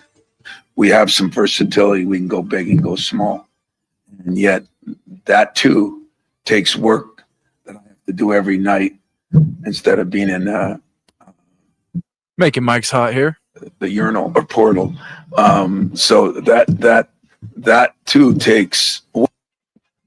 Tom Izzo, Michigan State. This will be his 16th Sweet 16, as this marks tonight being the first time the NCAA tournament has moved to the 64 format in 1985, where there will not be a team outside the high major conferences in the Sweet 16. In fact, only 4 conferences, we know them, SEC, Big 10, Big 12, and ACC, are represented. And it's the first time since 2007 that there isn't a single team seeded 11th or lower at this point. Joining us to talk all hoops, former Stanford NBA hoopster and Fox hoop analyst Casey Jacobson. Casey, you just heard Izzo call it the urinal portal instead of the transfer portal.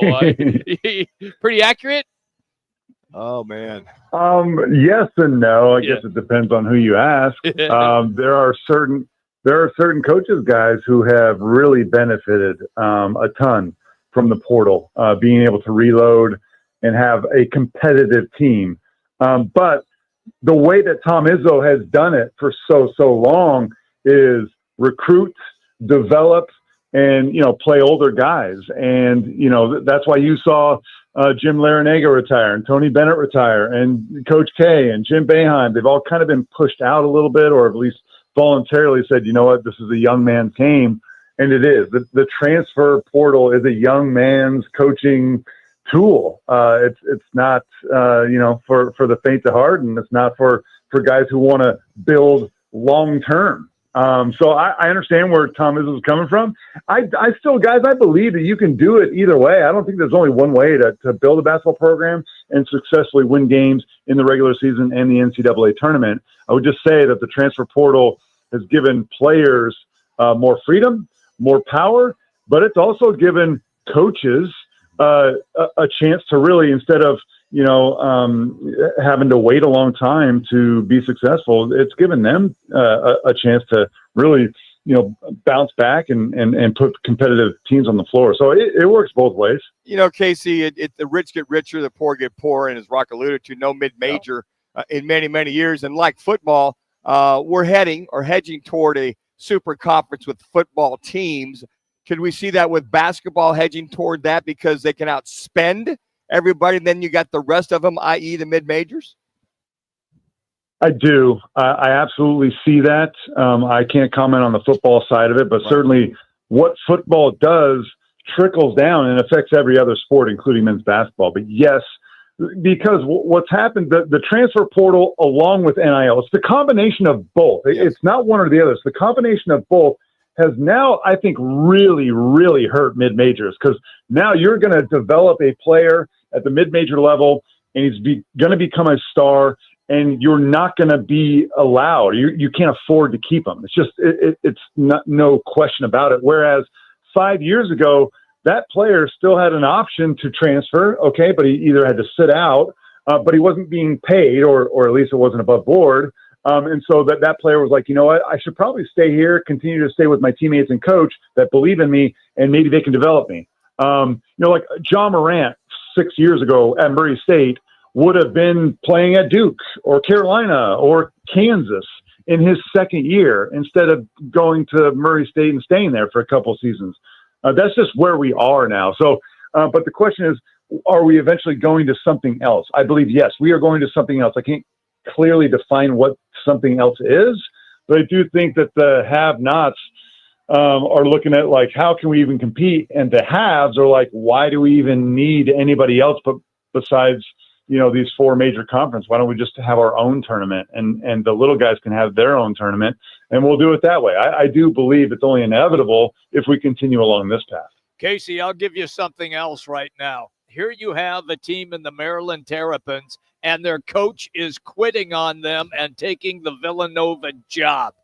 Look, I know that coaches bust out for other jobs during the regular season. I have seen that.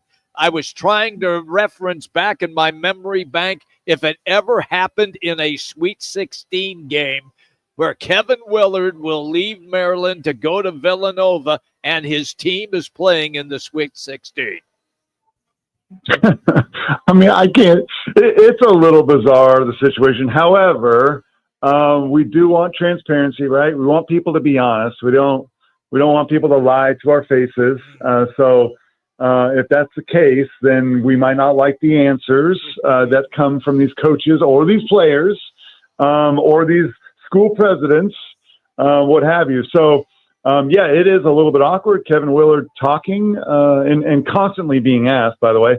We also saw this with Will Wade at McNeese State, who took another job before the NCAA even started. They won a game even, too. So this is new, man. This is new. And I don't want to be judgmental because, I'm not in Kevin Willard's shoes. It is a little bit awkward. There's no doubt about that. And I can't speak for his players. It's got to be pretty awkward. I can imagine being in a Maryland uniform, being like, hey, is that coach with us or not? But I about 4 minutes. 4 minutes. The media person in me talking. I would rather have people be more honest than less honest, even if that creates a little awkwardness. I think we're all grown and we can get beside that. I just don't want people to lie when stuff's going on and they say it's not. If you were not necessarily have to handicap something, but as you analyze Duke, Arizona, can you make a case for each to win this game? Yeah, well, the case for Arizona, I only have two ingredients to it. One is Arizona is good enough in just one 40-minute basketball game on a neutral floor to beat Duke. Nice. I mean, there are some teams that aren't good enough. They don't have the talent. They don't have the size. Literally, you can play 100 games and they wouldn't win any of them. Arizona has enough talent that on any given night, they absolutely can win a game against Duke, okay? And the second ingredient is you got a guy in Caleb Love who not only has beat Duke before, he is one of the most irrationally confident human beings and basketball players I've ever seen. He's the streakiest. I would call Caleb Love the streakiest college basketball player that I've covered in 12 years of broadcasting. And if he's capable of taking over a game. Now, these two teams played. They played in Tucson, and Duke dominated them. So that's the argument for Duke is Duke went into Tucson where it's hard to win there. And absolutely smothered Caleb Love. Caleb Love only had 8 points in that game.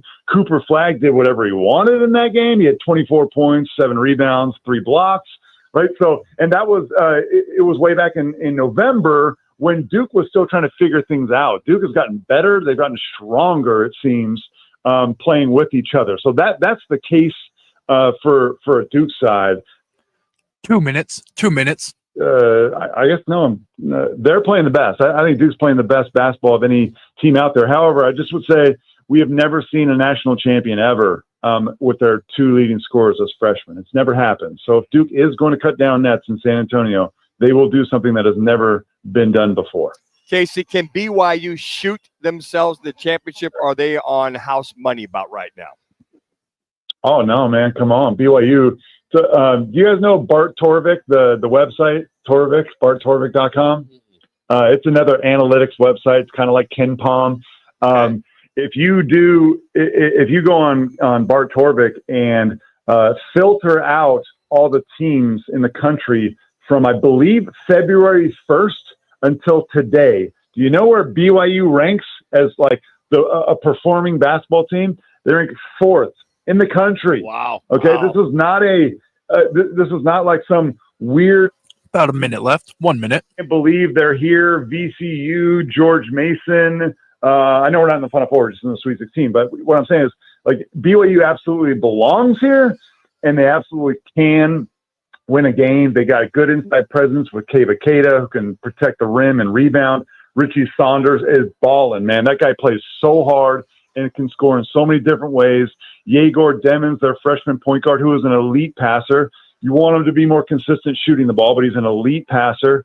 BYU's got some tools, man, and when they are hitting threes, they are one of those teams that absolutely can do damage, real damage. Okay, so when we're going to see you on television, what's your schedule? So I'm no longer covering the NCAA tournament. I was there in the Wichita region for Westwood One Radio, but I will be in Fox Studios next week when we do the Crown tournament. It's a new tournament for in Las Vegas. with some NIL components for the winners and stuff too. I think that's where some of these postseason tournaments are going too. So I'll be there. He's Casey Jacobson. You can follow him on X Twitter, CJacobson23, and he's part of Arena 23 at Arizona Avenue in Warner, just east of Arizona Avenue. We're hoping to get to do a show out here very soon, so we're getting excited for that. So, Case, thanks, man. We know you're busy. Thanks for a few minutes today. I appreciate you guys. Have a good weekend. That's Casey Jacobson joining us here on Roc and Manuch with Jimmy B. All right, we need a contestant to challenge one of the beautiful Twin Peaks girls here from the Deer Valley location. It's our Peaks Picks brought to you by Bud Light and Neutral. We'll take the fifth caller. The phone number, 602-230-0620. 602-230-0620. The games you'll pick is Arizona Duke, which we just talked about, D-backs Cubs tonight, and Suns and Timberwolves on Friday night. So those are your three games that we need you to pick, and we'll get into that, and then the dumbass of the week. It's Roc and Manuch with Jimmy B right here on ESPN 620 and on FM at 98.7 HD2.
Save up to $11,000 on F-150 trucks plus 1.9 financing, and save up to $4,000 pull on your- Ranger pull your trucks mic plus down there. 3.9 They'll give you financing. So show up to Talk Sanderson to- Ford say, Cave talk Creek to five. Pro Rodeo in style, just like I do, in a new Sanderson Hear Ford. yourself Hey, okay? and come see me in the new You're Skybox. okay? For Check, rodeo check. tickets, You all go good, to all good? cavecreekrodeo.com. 2024 models. Finance offers for 36 months OEC through Ford Credit. Discounts include Ford rebates, Sanderson discounts, plus trade assistance and conquest cash you must qualify for. Offers expire 3/31.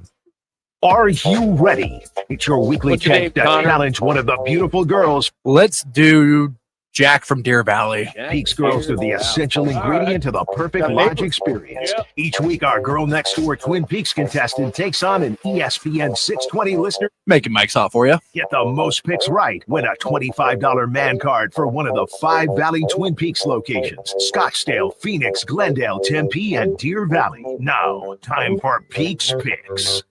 Oh, today we got Emma. Twin Peaks in Deer Valley. Thanks to our friends at Bud Light and Neutral. How you doing there, Emma? I'm good. How are you? Good. Have you done radio before? You've done Never. This is the first? Yeah. It's Jimmy's first day, too. Yeah, so me don't, too. don't feel Really? bad. Yeah, I'm struggling. Yeah, he's trying to get through the day. But, all right, this is how it works. So we have 3 games you're going to pick. Arizona versus Duke. That's tonight. D-backs, Cubs, which is also tonight. And then Suns and Minnesota, which is on Friday night. You're competing against Jack in Deer Valley. So let's start with the first game. Arizona Duke starts at around 6:40 tonight. It'll be on at all 5 Twin Peaks. Who do you think is going to win this one? I think Duke. You like Duke? I do. What, do you have a reason for it, or you just feel like that makes sense? I think it makes sense. I don't really I feel like U of A isn't really like a big, good school. I Okay. mean, they're good in some sports, but I hate to go against the Arizona, but. Yeah, it's all right. It's all right. All right, Connor, what's Jack going with? Jack did not like that. He's going with Arizona with the upset. All right, Making friends, Emma. All right, Emma. Tonight's home opener, D-backs versus the Cubs tonight. So it's going to be sold out, jam-packed down there at Chase. Who do you got winning tonight's game? Okay, this one I have to go D-backs. You go D-backs? Yeah. Get that all the way. All right. Connor, what does Jack got? Jack is also rolling with the D-backs. Good deal. Good pick. All right, Emma, here we go. The Suns, who lost by 30 at home last night to Boston, are going to be on the road against the Minnesota Timberwolves. So I need a winner, and I need a score of that game. What do you have? Ooh, I hate to go against home again, but the Timberwolves do have a better record than the Suns. Listen to Emma. Yeah. And they have been a little bit on a roll, the Suns, but then they lost last night. Yep. And I'm just going to have to go with who has the best record, which is the Timberwolves. And I think it's going to be 120 to 108. All right, so you have it as a not total blowout, but the game finishes. It's not really that close. Connor, what does Jack say? Jack has the Suns getting back on the winning side of things. He had them winning 134 to 128. Wow. Shootout. Wow. So much for defense. Yeah, really.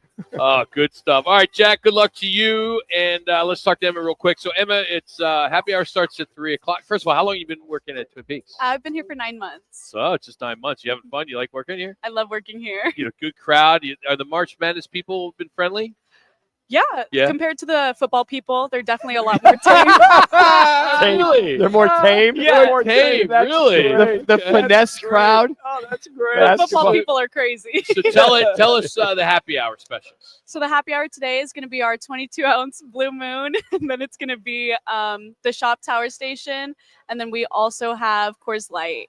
Okay. All right. Good stuff. So, Emma, thank you so much. Appreciate it. You did Thank you great. for having me. You did Absolutely. She really did. So, good stuff. So, Twin Peaks 5 Valley locations. Of course, the Ultimate Hoops Finals Party is coming up at the Tempe location on Monday, April 7th. We'll broadcast from 1 to 4. The event will start at 5, courtesy of Bud Light and Neutral. Halftime, 25 people will have a chance to roll the dice for $25,000, plus other big prizes, including a television, 70-inch.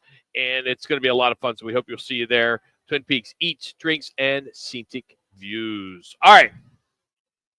Oh, I got to pull this up as a crash, but it's my dumbass of the week. And, Jimmy, you didn't make the cut. I didn't make the cut? You didn't make the cut. So disappointing, Jimmy. God, So I am extremely proud of you. Thank you.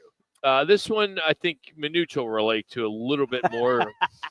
Give it a try. Give it a shot. Well, it's just because the nature of this deal has something similar. I mean, your wife's in the industry, so a United Airlines flight from LA to China.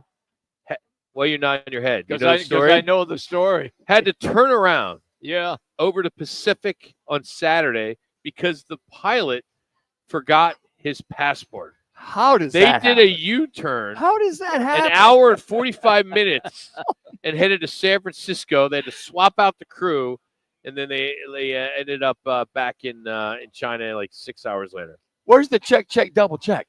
Tell You me know you're going overseas. And how did United take care of each passenger? They had to give him a voucher for a free flight. Yeah, no, they give a $15 food voucher. Oh, are you kidding me? That's it. That's all they gave for the inconvenience. Hey, look, the airlines today, they got you. You are absolutely hosed. Back in the day, there were so many different airlines. You could jump from one to the other and just swap out the ticket. Well, hold on a I'm second. just curious, though. You're in the air. Yeah. You've already taken off. You're cruising. It's already on autopilot because they don't do anything. Yeah. And then they're flying, right? Yeah. And then all of a sudden he looks to the co-pilot. Dude, I forgot my wallet. I forgot my passport. Holy! What the? How would that work, though? You land. Oh, I mean, man. just do it. Why couldn't you? I mean, they had to Couldn't turn around an hour and somebody- 45 minutes in. Yeah. And couldn't they just land and just not let him off the plane and Well, say you got to fly back? No, because of the hours. You can only do so many hours. So there are hours for the crew. I get that. I was on a flight for that. It Yeah. sucked. I had a So 5-hour delay. I don't understand why he didn't have somebody go to his house or wherever that passport was and have them put it on a plane or at least ship it to him. So he had to spend the night on the plane. He couldn't get off the plane in China. He's got food. He's got a restroom. I would love to until know it how gets that there. really went down. Yeah. Seriously, he's in the air. Yeah. Hour and a half. He's probably hour in. Because then he's like, what do we do? Oh, yeah. What do we do? I think and that the other would've been- co-pilot's like, dude, we got to turn around. By the way, Congress had passed that if you saw such a long delay or you miss your flight, whatever, the airlines have to now pay you cash. Didn't for that. happen last year. Well, no, it's just Remember brand I new. got stuck in Yeah, Philly? remember that. I remember that. Yeah. Yeah, but it's brand new. Now you have to pay 5 hours on the plane. no more credits, no more vouchers. They got to Worst pay you. experience of my They got to life. pay you Yeah. cash. That's one I mean, thing. I was that in is- first class, but it still sucks. It still sucks. Former Arizona Cardinal, as we get to football at 50, LaShawn Johnson could face prison time for allegedly operating a massive dog fighting ring in Oklahoma. Didn't he learn from Michael Vick? 4 minutes. 4 minutes. Probably too young to understand. 190 pit bull dogs. And then also was he transferring across state lines on top of that? That's unbelievable. He was farming the dogs out and might have been selling them too. But Jimmy, some of these guys, they don't look at past history. They probably even know the Michael Vick story. Oh, you're probably right. I mean, to do that, have that many dogs, that many pit bulls, to farm them out, to have these fights, to do all this thing, that guy's going to not only, what do they say, a restitution of $250,000 fine on top of that, and he's going to go to jail for a while as well, too. All right, our daily digits today is see if you guys can figure it out or even get close. The amount of time officials have spent in the NCAA men's basketball tournament reviewing plays through the first 2 rounds. Ooh. How much time? Total time? Total So time. much time, it feels like. Give me how many minutes? I'll say 15 minutes total. Okay. I'm going to go 3 minutes. higher than 3 that. minutes. I'm going to go 48 minutes total. 48 minutes. I'm going to go Jax? 35 minutes. Connor, would you like to play? I'll go 40 minutes. 111 minutes and 23 seconds. Wow. Thanks to the Wall Street Journal. You are right, Jason. Over I an noticed there's hour. been a lot of challenges, not so much challenge, a lot of reviews. Well, it's because they don't have challenges in college Right. basketball. So Right. under 2 minutes, anyone can say, "Hey, I want you to review this. Yeah, or I give want me you to this." review where the ball Who touched it last? Yeah, who touched the ball last?" Yeah. And I think it was Jimmy. Tell me if I'm wrong. There was one game where there was about 5 or 8 in the last 2 minutes. Was it Arizona, Oregon? It was the Arizona-Oregon game. Yes, that was great recall. They were over at the press table looking at the TV forever. The last few minutes, it felt like it was almost 45 minutes for that game to end. And it was a UConn championship game last year. There was a ball went out of bounds. They couldn't decide who tipped it last. It was a very pivotal 2 minutes. time 2 of minutes. the game. Yep, And they went back and forth, and they realized, I don't know if it's whoever, but they honed in and barely tipped it and they called it finally. Yes. 5 minutes later. So It was yeah, amazing. to have at least, I'm so glad. Back in the day, they didn't replay it; they just went with the official's call. That's it. So now at least they get a chance to look at the replay. What do you guys? I mean, the tournament's great, but like I threw out the stats when we had Casey on that there's nothing lower than 11 seed. Of course, 10 is Arkansas. Does it kind of take away a little bit of the? Not for me. The oomph in watching it. No, I mean, you're going to get the best of the best. I mean, these are great games. The Auburn-Michigan game, the Florida-Maryland game, I mean, you're going to get Kentucky, Tennessee. I think to your point, Rock, it's fun to see a Cinderella or a lower seed or mid-major. Make 1 minute. 1 minute. I think it's a sign that Cinderellas are just going to fade away in the NIL era. It's the NIL. Great. Oh, I They're know not. it It's because I think we're going to see this That's all the the way time we're now. going, Jimmy. Colorado State came within a Okay, but they didn't. queen They didn't. basket. They I still know lost. They didn't. I know. I'm just saying you're still going to have that one team that is going to shock you. You didn't know. Not this year. Well, if they don't next year, then how are you going to come back with Ask the same me statement? next year. Ask me next You're going to say the same thing. And Well, I'll- we need to watch. No 30 mid-majors, seconds. Jimmy. 30 None seconds. this Ask me year. next year. None yet. Opening day in baseball is here. We have some of the most useless knowledge that you need for happy hour, like the most home runs on opening day. Howard Balzer will join us, and we got some sound of Jimmy B and the ladies from Sun Lake. Jimmy. Wow. It's gonna be classic. Enrique Sueño. 10 seconds. Can't wait. I've been building it up. It better come across good on air. Sooner or later. Good, Because yeah. if it doesn't, this is gonna be a bad segment. For Roc and Manuch, Jimmy with Twin Peaks.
On-air sports marketing presentation. It's Roc and Manuch with Jimmy B. Now on ESPN 620, 98.7 FM HD2, and streaming live at arizonasports.com. The guys are powered by the law offices of Lerner and Rowe. In a record need a check? Make one call, that's all. 602-977-1900. And now on your Make it Mike's hot. Next, ESPN 620, Roc and Manuch with Jimmy B. Well, this is the 125th season of modern baseball. Major League Baseball dates back to 1901 with the formation of the American League, and it's also the 150th season of Major League Baseball dating back to 1876 with the formation of the National League. But as we look ahead, there are so many storylines going into the season, as there is each and every year. Of course, the Diamondbacks, the pitching rotation, maybe the lack of offense. We can go on, and we'll dive into that. But the Dodgers, just so much hype right now as they try to become back-to-back champions. And just Ohtani, the story itself, one of the greatest players in all of the sport. We get to see him pitch this year. I mean, he launched his first home run already. He did it in the Tokyo Dome as they played those two games earlier last week. But now we get to see him. He already had a 50-50 year with homers and steals. He was 54 and 59 to be exact. I can't wait. He is appointment television by far, more than anybody else. Yes, in sport. I would agree. Who else could you say you could put him up there? Yeah. I would put Lionel Messi. I would put active players. Yeah, sure. Yeah, okay. In the NFL, I don't think there is a appointment television guy. Pat Mahomes in a Super Bowl. I mean, or is that Lamar Jackson? In general. You're talking in general. Okay. That have to watch, must watch. Must watch. I still think Tiger is. I have to watch Tiger. When he's playing. From the football side, I think Mahomes is one of those guys. Lamar Jackson, he's how dynamic he is all the time. You look at those two guys. But I agree with you, Rock. I think of as a guy that you're like, wow, this guy can hit a home run. He can steal a base. He might be pitching is Ohtani. And he is the face of baseball. What about the NBA? Is it really? Because there's so many stars in the NBA. There are a lot of stars. That's why I think they just, all right, Luka, okay. Giannis, LeBron, but jeez, there's not that Michael Jordan that you had to watch every time he played. Where do you put a guy that is just signed a contract for 15 years for $765 million? Juan Soto, is he a guy that you need to see? And by the way, not a single dollar was deferred in that deal, Mets. They even threw in a suite for him at Citi Field. So no Bobby Bonilla type of deal where they pay him out the next 50 years. He's still getting money. Now he's getting it from the Baltimore You know what? Orioles. It's you bring that up and people say he might be one of the best hitters ever in Juan Soto. But to me, it's Ohtani. I got to watch Ohtani. He's dynamic. His personality. He steals bases. I mean, the guy's just this, if there's such a thing, a six-tool kind of player. And then I'm anxious to see when he pitches and hits if he still runs. If he's basically still going to steal bases, will that temper him a little bit if he's pitching? How much will he pitch? I mean, there's so many things that he can do, but he's one of those once-in-a-lifetime era kind of guys that comes down the pike. Juan Soto, phenomenal baseball player. We get it. But Ohtani is just like bang. And, not that it's New York and it's L.A., but it just seems like he's just that face, that friendly guy you want to go talk to or have – you'll have a beer with if he did drink or sake, whatever it is, and just be around the guy. And we talked to Jerry Harrison Jr. as part of the TV broadcast for Sportsnet LA, and he says he's one of the finest young men. So the stories you hear about him, fine young man, gentleman, very cooperative, and does a lot for the kids and things. You like those stories. The other guy that I think is getting there, and he's very close, is De La Cruz from Cincinnati. Ellie De La Cruz, yeah. He would be one that I want to see him get on base. The problem is he plays in Cincinnati, so it's not a big market, and he doesn't get the national pub except in a few highlights on SportsCenter at night. Yeah, that's true. But he's so electric. He guy is dynamic. He is dynamic. I mean, you watch him run, you hit. I mean, but he's also got personality. He's a great fielder too. This season, we're going to see something we've never seen before in Major League Baseball, the MLB Speedway Classic. What that is, it is a regular season game between the Braves and the Reds. It's going to be on August 2nd, and it's going to be from Bristol Motor Speedway. It'll be the first MLB game played at a racetrack. It will be the first AL-NL game played in the state of Tennessee. The capacity is 150,000 people. Have you ever We been need to to place Bristol? bets. Have you been to Bristol? No, I haven't. I've been to that race Of course twice. you have. You wouldn't have brought it up. Well, twice, but I'm just going to tell you that He's flexing right now. He Right? flexes every day. flexing, man. He has to tell the world No, I'm that just he's telling been you. everywhere. Well, Are you on steroids? I'm just telling you, I've never taken those. No, I smoked dope in college, never took steroids. Never inhaled. That's a big difference. So the thing that I'll say about it, they already had a college football game played in that stadium. And so now they're going to have the baseball game, and it will be absolutely electric in that stadium because of the way it's constructed and the enclosure. Remember, it's a small track. So if you go back to 2008, the Dodgers and the Red Sox played in an exhibition game. It was in LA Memorial Coliseum. It did 115,000 people. I'd forgotten about that. Jimmy, didn't the Dodgers play at the They Coliseum did. when they moved out there from Brooklyn? When they moved from Brooklyn to LA, they They played played there. at the Coliseum before Chavez Ravine was constructed. Left field line was 230 feet down the left field. So you have a couple teams that are between homes. Okay. The Athletics, of course, they close up shop with the Coliseum in Oakland. So they are going to be playing their games for 3 seasons at their AAA Sacramento River Cats Stadium there in West Sacramento. It only holds about 14,000, so it'll be kind of fun to see that. And then, of course, sadly, because of the hurricane that blew into St. Petersburg, Florida, it took the roof off of the Tampa Bay Rays Tropicana Field. So they are also not going to be home, not being able to play there. So they're actually using George M. Steinbrenner's Field, the spring training facility of the Yankees, as their home ballpark. And that holds 11,000. Yeah, and it's a great park. You've been to that one. Yeah, I've been. Yeah, I've been. of course. It's a great park. I've even been there, I don't Jimmy. even know why. Yeah, I've been there. Fort Lauderdale. Lauderdale. You've been there too? Yeah. Yeah. It's a great park. Yeah, you've been there. Jeez, God. Can you tell me who is also the home of that park? The Yankees. Yankees. Awesome. I think the Yankees. It's a minor league team. Oh, okay, yeah.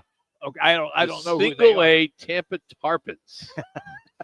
Hey, and the Royals. I never would have guessed. Looks like the Royals may be looking for a temporary place too. They may be looking to move to Kansas side. That's going on forever. Come back. Yeah. So they may be looking to shut it down, move over to the Kansas side. Looks like that is going to happen from the Chiefs side. What they would love to do is, and what they'll eventually do is implode Arrowhead and build a brand new footprint, retail, hotel, a lot of that there, and then have to go play maybe at KU or at K-State or wherever, Missouri. A lot of that team movement with these stadiums either getting imploded or, for the Royal standpoint, looking to move to go to the Kansas side of the Missouri River. We're going to get into our predictions for the year. We do it every year. All 4 of us will put down in writing, and we'll keep it on the dock with a Sharpie, Manucci Sharpie, on who we're picking to win the AL East, Central West, the wild cards, and then the National League, and of course the World Series winners. I know people tune in just for that, so pretty excited to be able to do that for you. That'll be coming up here in just a moment. And then, as I promised, the sound that I was able to obtain from Sun Lake. Before the sun goes down, for crying out loud, let's go already. You know, it's hard to do everything for this show and try to keep everything on the right track. You So knew this was coming. I mean, Rock's been I doing could the talk tease. about this Big Mac guy who ate his 35,000th burger the other day. He tracks his own Big Macs. This guy, he's 71 years old. His name is Don Korsky. He's been eating 2 Big Macs a day for 53 years. He's still alive? And he just ate his 35,000. Wow. He had his first Big Mac in 72, and he went back the same day and ate 6 more, so 9 in total, and he hasn't stopped. He averages 2 a day. Seriously. He's got a grease board at home. He marks down every time he goes through. Yeah, how do you like confirm that? Like, fact check it. Like, you guys make up all these stories. You could probably do the same how thing. he says that. Well, it's true. Jack knows it. You guys are clear to wrap. You guys Clear to wrap. make up so many damn stories, and not there's no made way up. to fact check it because you go back in time where there was no internet to fact check it. There was no AI. There was nothing. All right. We'll have all that next. It's Roc and Manuch with Jimmy B from Twin Peaks, Deer Valley here on ESPN 620. Come visit the all-new Wico Park.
The Whiz Kids had won it. Bobby Thompson had done it. The Mania's here, and we're live at one of the 5 Valley Twin Peaks locations. Now back to Roc and Manuch with Jimmy B on ESPN 620 Phoenix. All right, we're at the Deer Valley location, and remind you that great place to watch all the games. Bud Light, Neutral stepped up specials throughout the entire madness. Of course, opening day baseball going on. D-backs tonight, 6:40, as the Cubs are in town for a 4-game set. 7:10. Oh, they moved it to 7:10? 7:10. Yeah. Oh, 6:40 is Arizona and Duke, excuse me. Yep. Stand corrected, Jimmy. But it is brought to you by Twin Peaks, as I keep talking about, the ultimate hoops final party in Tempe on Monday the 7th. So hopefully you'll join us. 25 people at halftime are going to roll the jumbo dice for $25,000. Can't wait. But we're talking opening day. So let's get on record. Our predictions. I'm going Sox in the East, Guardians in the Central. I like the Astros a lot in the West. My wild cards are Tigers, Orioles, and Yankees. Yankees got 8 guys on their IR to start the season. They do. Thanks, Jimmy. Phillies are going to win the East. Brewers, Central. Dodgers, of course, the West. I got the D-backs as a wild card. Cubs and Padres. I really like the Padres. I was going to maybe knock off the Dodgers on that one. I got the AL champion Astros. I'm being a homer. I'm taking the Phillies for the National League. I think they're stacked, and I got the Phillies winning it all. I'm going to go in the AL East, Yankees to win. Okay. AL Central, Kansas City Royals in a big upset. AL West, I have Seattle in another upset. Wild cards, Cleveland, Baltimore, and Detroit. In the National League East, I have Atlanta winning it. NL Central, I have Cincinnati in another upset. In the NL West, Los Angeles Dodgers. The wild cards in the NL, Phillies, Diamondbacks, and Mets. And the AL championship goes to the Yankees. The National League championship goes to the Dodgers. And once again, the World Series, the Dodgers will beat the Yankees again. All right, guys. AL East, I'm going to go the Yankees. AL Central, the Guardians. I think Cleveland wins that. AL West, the Astros. My wild cards will be the Mariners, Twins, and Orioles. National League East, I got the Braves winning that. National League Central, I got the Brew Crew, the Brewers winning that. National League West, I've got the Dodgers. My wild cards in the National League are the Diamondbacks, Phillies, and Padres. Got 3 from National League West making that. Yeah. American League champ, going to go Yankees. And I really debated this. I debated the heck out of this between the Diamondbacks and the Dodgers. The Dodgers are just loaded, but the Diamondbacks with their rotation, that led the league in hitting last year, one of the best at fielding. Problem was they gave up a lot of hits ERA. So I'm going to go Dodgers, National League champ, and I got the Dodgers winning the World Series next year. There you go. I am going to go AL East, the Yankees, AL Central, the Tigers, AL West, the Rangers, wild card team in the AL, Astros, Orioles, Guardians, the NL East, the Phillies, NL Central, Brewers, NL West, Dodgers, wild card teams include the Diamondbacks, Braves, Padres, AL champ because of Rock, Phillies in the NL champ, Dodgers, and because of Rock, the World Series. Give me the Phillies. So the World Series, the Dodgers such a boring pick. Why are you looking for a raise? Jackson, the American League champ can't be the Phillies. Oh, because they're in the NL? Yeah, National League. Oh, well, I'm going to go the Yankees. Okay. That tells you how much baseball I watch. Just a minor faux pas. Connor, are you going to play with us today or what? No, I'll sit this one out. Don't want to sound like Jack's there. Oh, Connor, good call. It happens. It's all right. That's good stuff. All right. So Fireball is giving away lifetime supplies of their whiskey. But you have to be 90 years old to enter.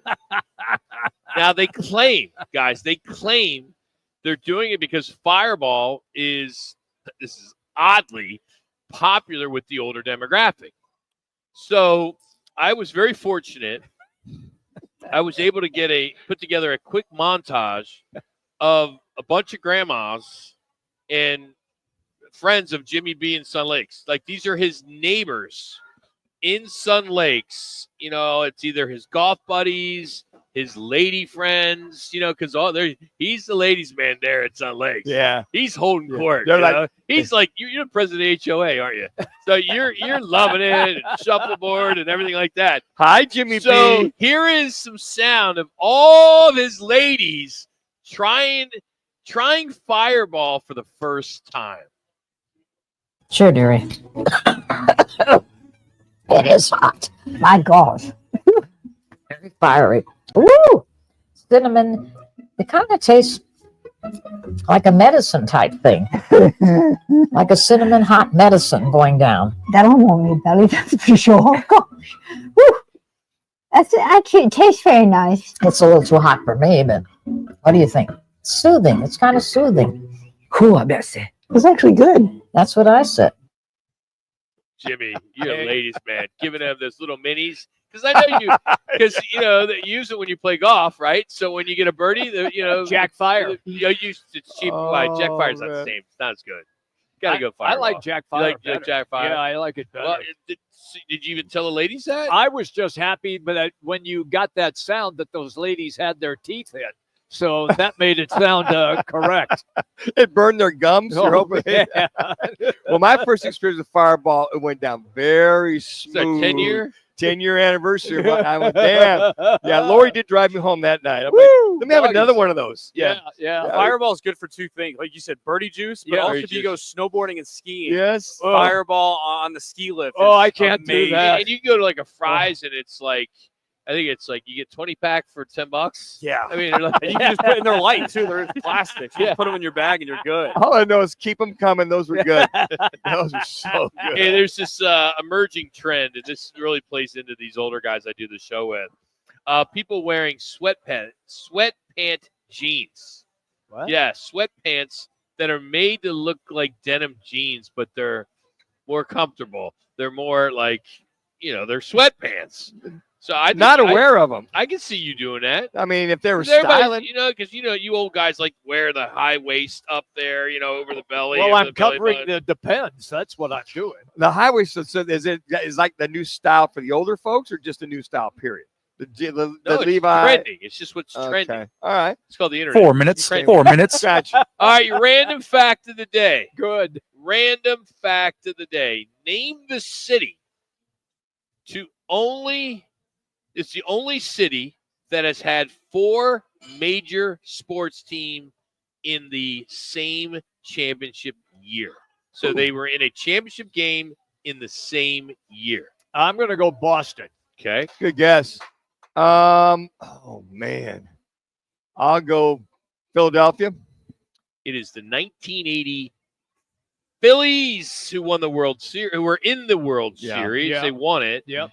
The Eagles were in the Super Bowl. The 76ers were in the NBA Finals, and the Flyers were in the Stanley Cup. The only title was won by the Phillies. Yeah. And that's when I was just a kid there in the Philadelphia Is that area. that Super Bowl game? Is that where Kenny King and the Raiders lit them up? New Orleans. Yeah. It was Stickum. They cheated. and to this day, I can't stand Ron Jaworski.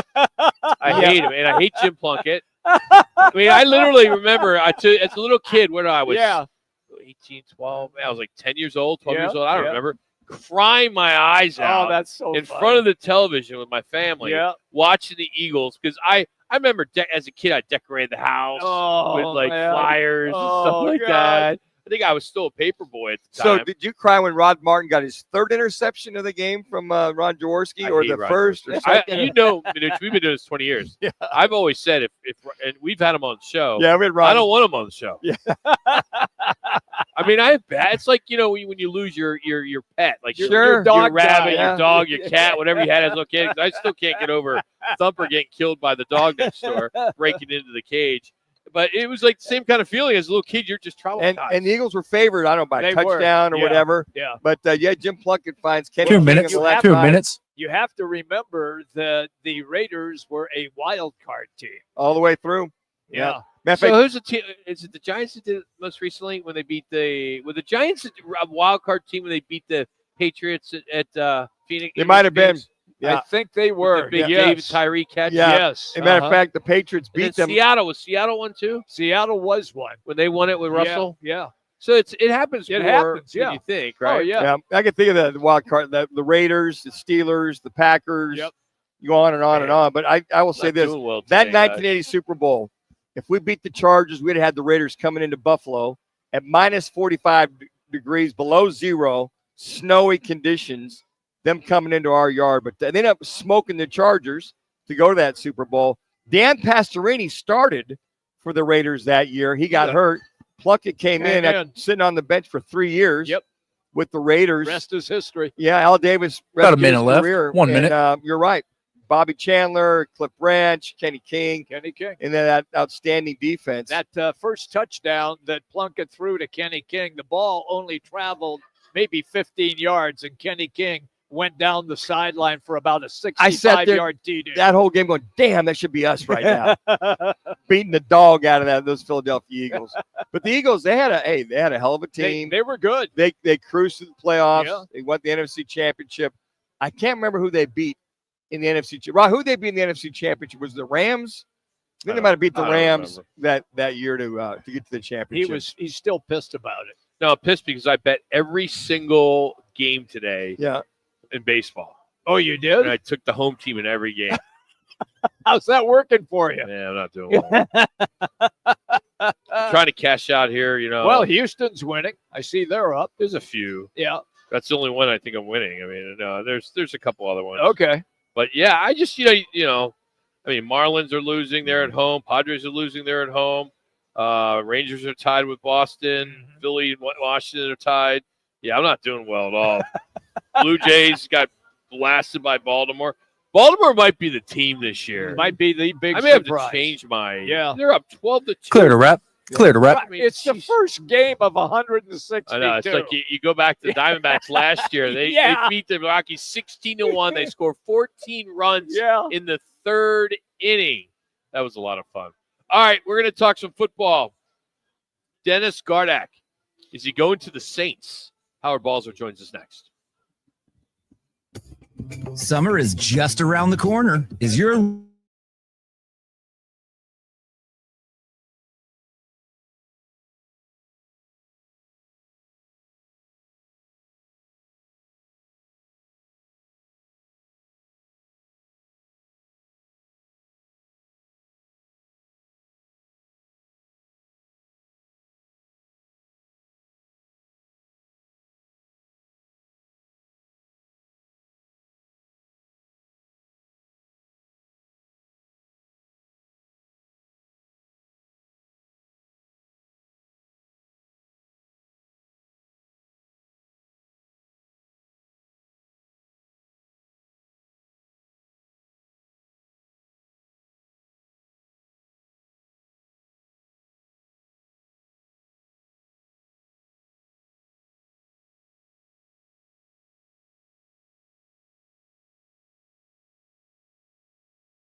Fair Housing Alliance. He's got a $500 gift card that he won in one of our contests.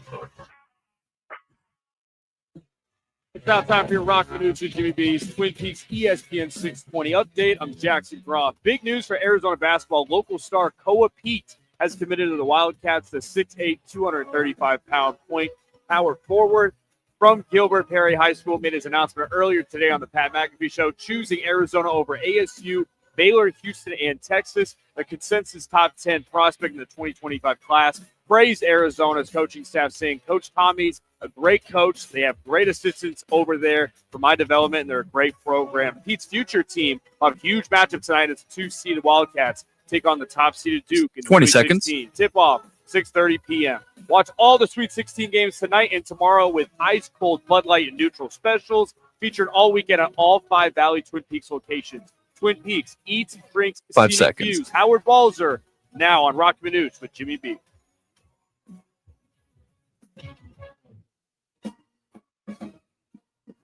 He's been covering the National Football League for close to 50 years. A longtime NFL writer, broadcaster, and co-host of the Pro Football Hall of Fame show on Sirius XM. A Hall of Fame voter, Howard Balzer. Now on Roc and Manuch with Jimmy B on ESPN 620. Howard now joins us, of course, Sirius XM NFL Radio and Cards Wire for USA Today Sports. Howard, there's some rumblings that the Saints are really trying to make a valid effort to try to get Dennis Gardeck as a guy that can fit in over there. Do you think that, if the price is right, he's gone? I know he's somebody that the Cardinals would love to keep. Well, the issue, of course, he's coming on. He's still rehabbing a torn ACL. Yeah. And so, anyone signing a guy like that at this stage of the off season is really doing it on a wing and a prayer. Obviously, I'm sure he's working very hard to come back. I think people forget sometimes, where he is in his career. They look at Dennis Gardeck coming in as an undrafted free agent, and all that stuff, and they look at him as a relatively young guy. Well, would it surprise you if I mentioned that Dennis Gardeck is, I'm pretty sure he's plus 30 in the age column as I double check that. Yeah, he'll be 31 in August. And so it's, I'm not saying he's not going to be able to be productive anymore, but, good special teams player, heck of a guy, can help you in spot positions. But with where the Cardinals are right now at outside linebacker with the youth that they have, and of course signing Josh Sweat and, having BJ Ojolari come back from a torn ACL of his own, of course that happened in early August as opposed to Gardeck, which was in October. So he'll still be 9 months from his injury at some point in July. And so, we'll see what happens. But, I'm sure whatever a contract would be, it would be a very prove-it situation where obviously he's going to have to be healthy, to make it happen. So it's like I said, it's very difficult to project, where he's going to be in terms of being able to be productive on the field again. Howard, when you look at what's left, I call it what's left of the rest of the best, right? So if you're the Cardinals or any team out there, do you evaluate, what's left, what would fit, what wouldn't fit, versus what they could potentially get out of the draft, maybe less experience versus the experience, maybe lesser ability. So how they going to weigh all this out strategically wise before the draft, or do you go out and get somebody here late?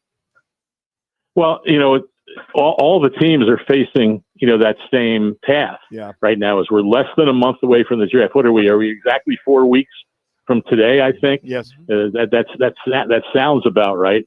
So the draft's only 4 weeks away. And so what normally happens is it's slowing tremendously. And, there was, not many guys are signing. In fact, today I've only seen reports of 2 players signing contracts throughout the entire NFL. So I'm sure that, the Cardinals obviously are in conversations with some guys that perhaps they'd be interested in bringing in. But most of the guys, especially those that have an inflated opinion of themselves and they're not getting the contract offers that they thought, some of them, will probably wait and see what happens down the road.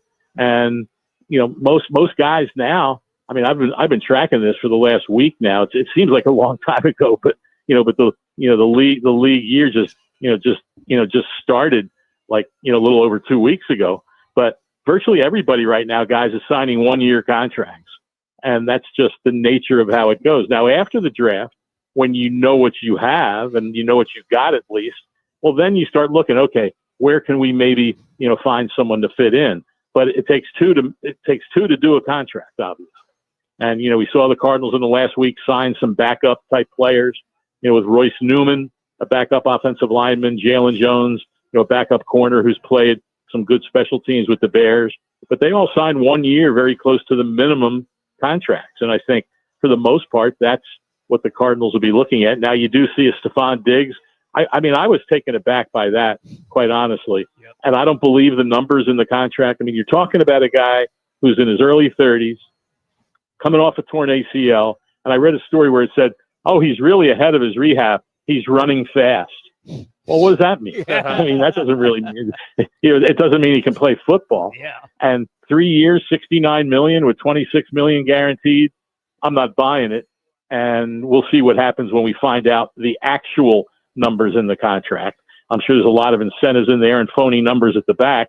So an agent can come out and say, hey, I got Stephon Diggs $69 million. Well, I'm not so sure that you did. So there still are some good players out there, but I think the Cardinals are going to be very judicious about it. And most likely, like I said, wait and see what happens with whatever players they get in the draft and, how the roster is looking at that point. I want to follow up with the 1 year contracts. For me, and I was trying to think back, if there was another year where 1 year deals were the thing. And I really couldn't think of anything recent, Howard. I just think that for some reason this year, 1 year deals are like all of a sudden in vogue. Am I correct on that, or has this happened for quite a while? I think, quite honestly, Jim, it's been happening for quite a while. Yeah. Okay. I think that because, a lot of players, I think, are looking at it, a lot of them are looking at it realistically and saying, why should I wait? I mean, off-season programs are going to start in a couple of weeks. And what good do I do by waiting when I might not get much of a different contract?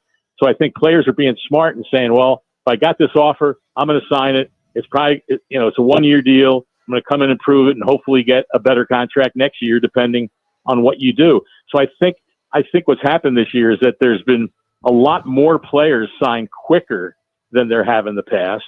But it usually happens this way after the first wave. And here's the other thing with it. After the first wave of free agency this year, there was only like 10 4-year contracts and 1 5-year deal. That was a pretty low number. There's a bunch of 3s and then a whole bunch of 2s. But every year, when the first wave of free agency ends, most of the time after that, it's 1 year. 3 minutes. 3 minutes. That's just the essence of it. And that's why, guys, when free agency opens, there's over 500 unrestricted free agents.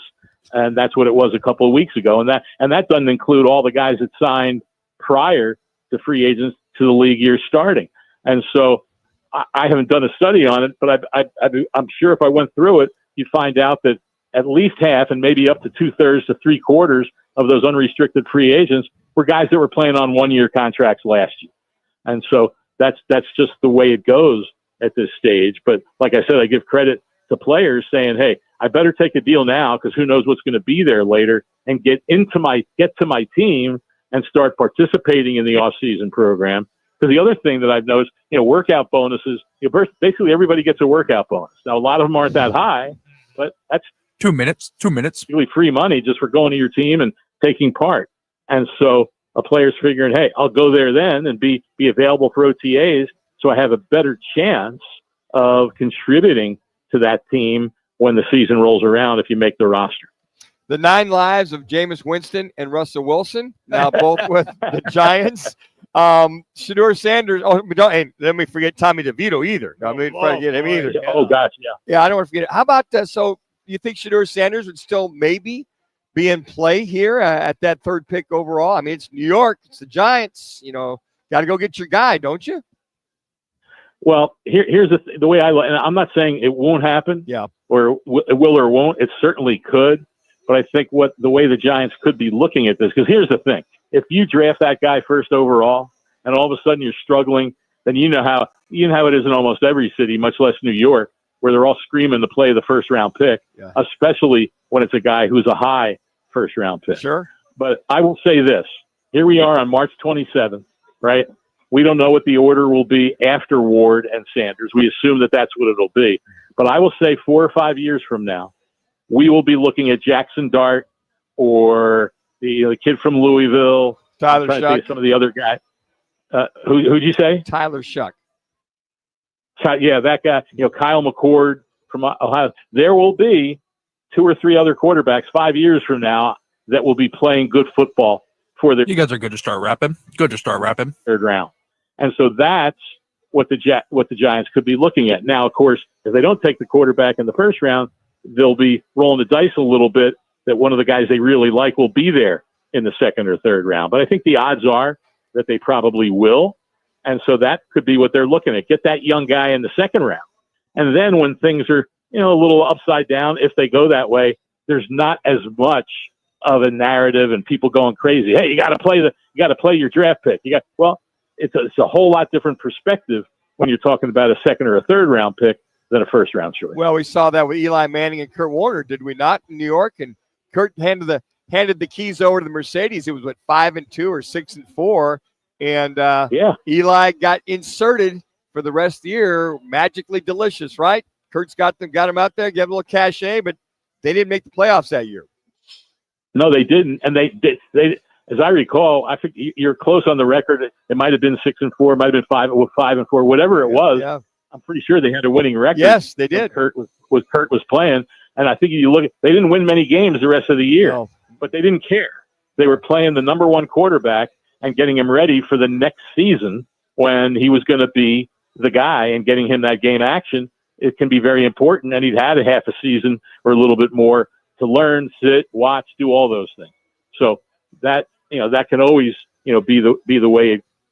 Clear to wrap for Warner, because at least the team was playing competitive football. But again, whenever you get it, draft a guy high, most everybody's expecting that player to play right away. There's always outliers where it doesn't happen that way, but that's what usually happens. And like I said, especially in a place like New York, it'll be crazy. If Russell Wilson comes in there and starts struggling, and Jameis wins, who knows? Who knows how it'll play out? You got 2 guys under contract now for 1 year. I think Winston's for 2, yes. But there's no guarantee he'll be back for a year or 2. And they both have huge incentive packages. I think Wilson's is over $10 million in incentives over his base, and Winston is about $8 million in incentives. And I think it's fair to say that certainly it'll be hard for one of them to make those incentives, much less 2. So that's going to be a very intriguing situation to watch. Howard, thank you as always, buddy. Appreciate you. Thanks for the time again today. All right, take care, guys. We'll talk in April for our next time. Yes, How about that? absolutely. Hey, if you want more of Howard Balzer, just follow him on his Twitter and X page, hbalzer721. He's also on SiriusXM NFL Radio. He is brought to you today by All City Towing. They are hiring. I talked to the general manager yesterday. They have tons of positions across the board. If you are looking for a set work schedule, a healthy 401k employer match, the benefits, the employer paid life insurance, the monthly fuel allowance, and you are ready to take your career to the next level, you need to go online. Check it out for yourself. allcitytowing.com. Just search careers. That's All City Towing, where your future is on the move. Coming up, our Learner and Row one call. You'll hear Casey Jacobson and what he had to say about University of Arizona's chances to beat Duke. That's next right here on Roc and Manuch with Jimmy B, ESPN 620.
Got something on your mind? Need to vent? It's your call. 602-230-0620.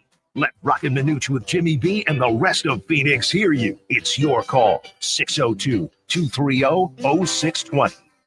Yeah, well, the case for Arizona, I only have two ingredients to it. One is Arizona is good enough in just one 40-minute basketball game on a neutral floor to beat Duke. I mean, there are some teams that aren't good enough. They don't have the talent. They don't have the size. Literally, you can play 100 games and they wouldn't win any of them. Arizona has. Oh, got cut off. Anyway, that was Casey Jacobson earlier on the program, and he was. I guess he called into our show. Is that what came back from the break? Yeah. 602-230. He called in. Going into our It's Your Call. Yeah, Speaking of the It's Your Call, which is brought to you by State 48 Roofing, what are the results today? That's a pretty good question. Today, speaking of State 48 for a free quote repair installation, head to state48roofing.com. Follow them on social media by searching hashtag #SexyRoofStatus. Out of these 4 Hall of Famers, who would you choose to be your opening day pitcher? And you can just go to @Roc and Manuch on Twitter. Would it be Pedro Martinez, Randy Johnson, Nolan Ryan, or Greg Maddux? Currently right now, Pedro 0%. Randy Johnson 57.1%, followed by Nolan Ryan at 28.6%, and then Greg Maddux 14.3%. I took Nolan Ryan. Just the flamethrower, the curve, flamethrower, all the above that he has. So that is our State 40 Roofing. It's Your Call question of the day. All right, here is What's on Tap, brought to you by the Roc and Manuch Amber by Dos Equis. Duke and Arizona at 6:39. Okay, 6:39 to be exact. 9:39 Eastern, where it's in New Jersey. It's just horrible. CBS 5, 7:10. Cubs at D-backs. You can hear it on Arizona Sports 98.7. It's also on the dbacks.tv and Cox 34. Tomorrow, the Timberwolves host the Suns at 5 o'clock. You can also hear that on the mothership at Arizona Sports 98.7. It's also on NBA TV and 3TV. Tomorrow, the Cubs and Diamondbacks will do it again at 6:40. You'll be able to hear it right here on ESPN 620 and 98.7 FM HD2 and TV, the same, D-backs TV and Cox 34, as the mothership will have the Suns and we will have the D-backs. Well, let's all get going here in just a few minutes. You got BYU tipping it off against Bama, going back there to back in Newark. How about those games? 9:30 tip back in New Jersey. That's the worst. And look, you guys know that I spent a lot of time on the East Coast. Rock grew up in Philly. When you were a kid, well, that was a long time ago. So they probably didn't really show, or did you as a kid pay attention to West Coast teams at all? Not at all, right? I got to tell you, when I finally knew about West Coast teams was when I drove out here after I finished my master's and took a job with the Phoenix Cardinals in 1992. You had no clue. Not that I didn't have a clue. Right. It just, and a year before that, I was at the University of Penn in their athletic department. So all the Ivy League games are always, right there. Yeah. By the way, how about Fran McCafferty Yeah. going back to Penn to take that program after he spent, had a successful career for many years at Iowa.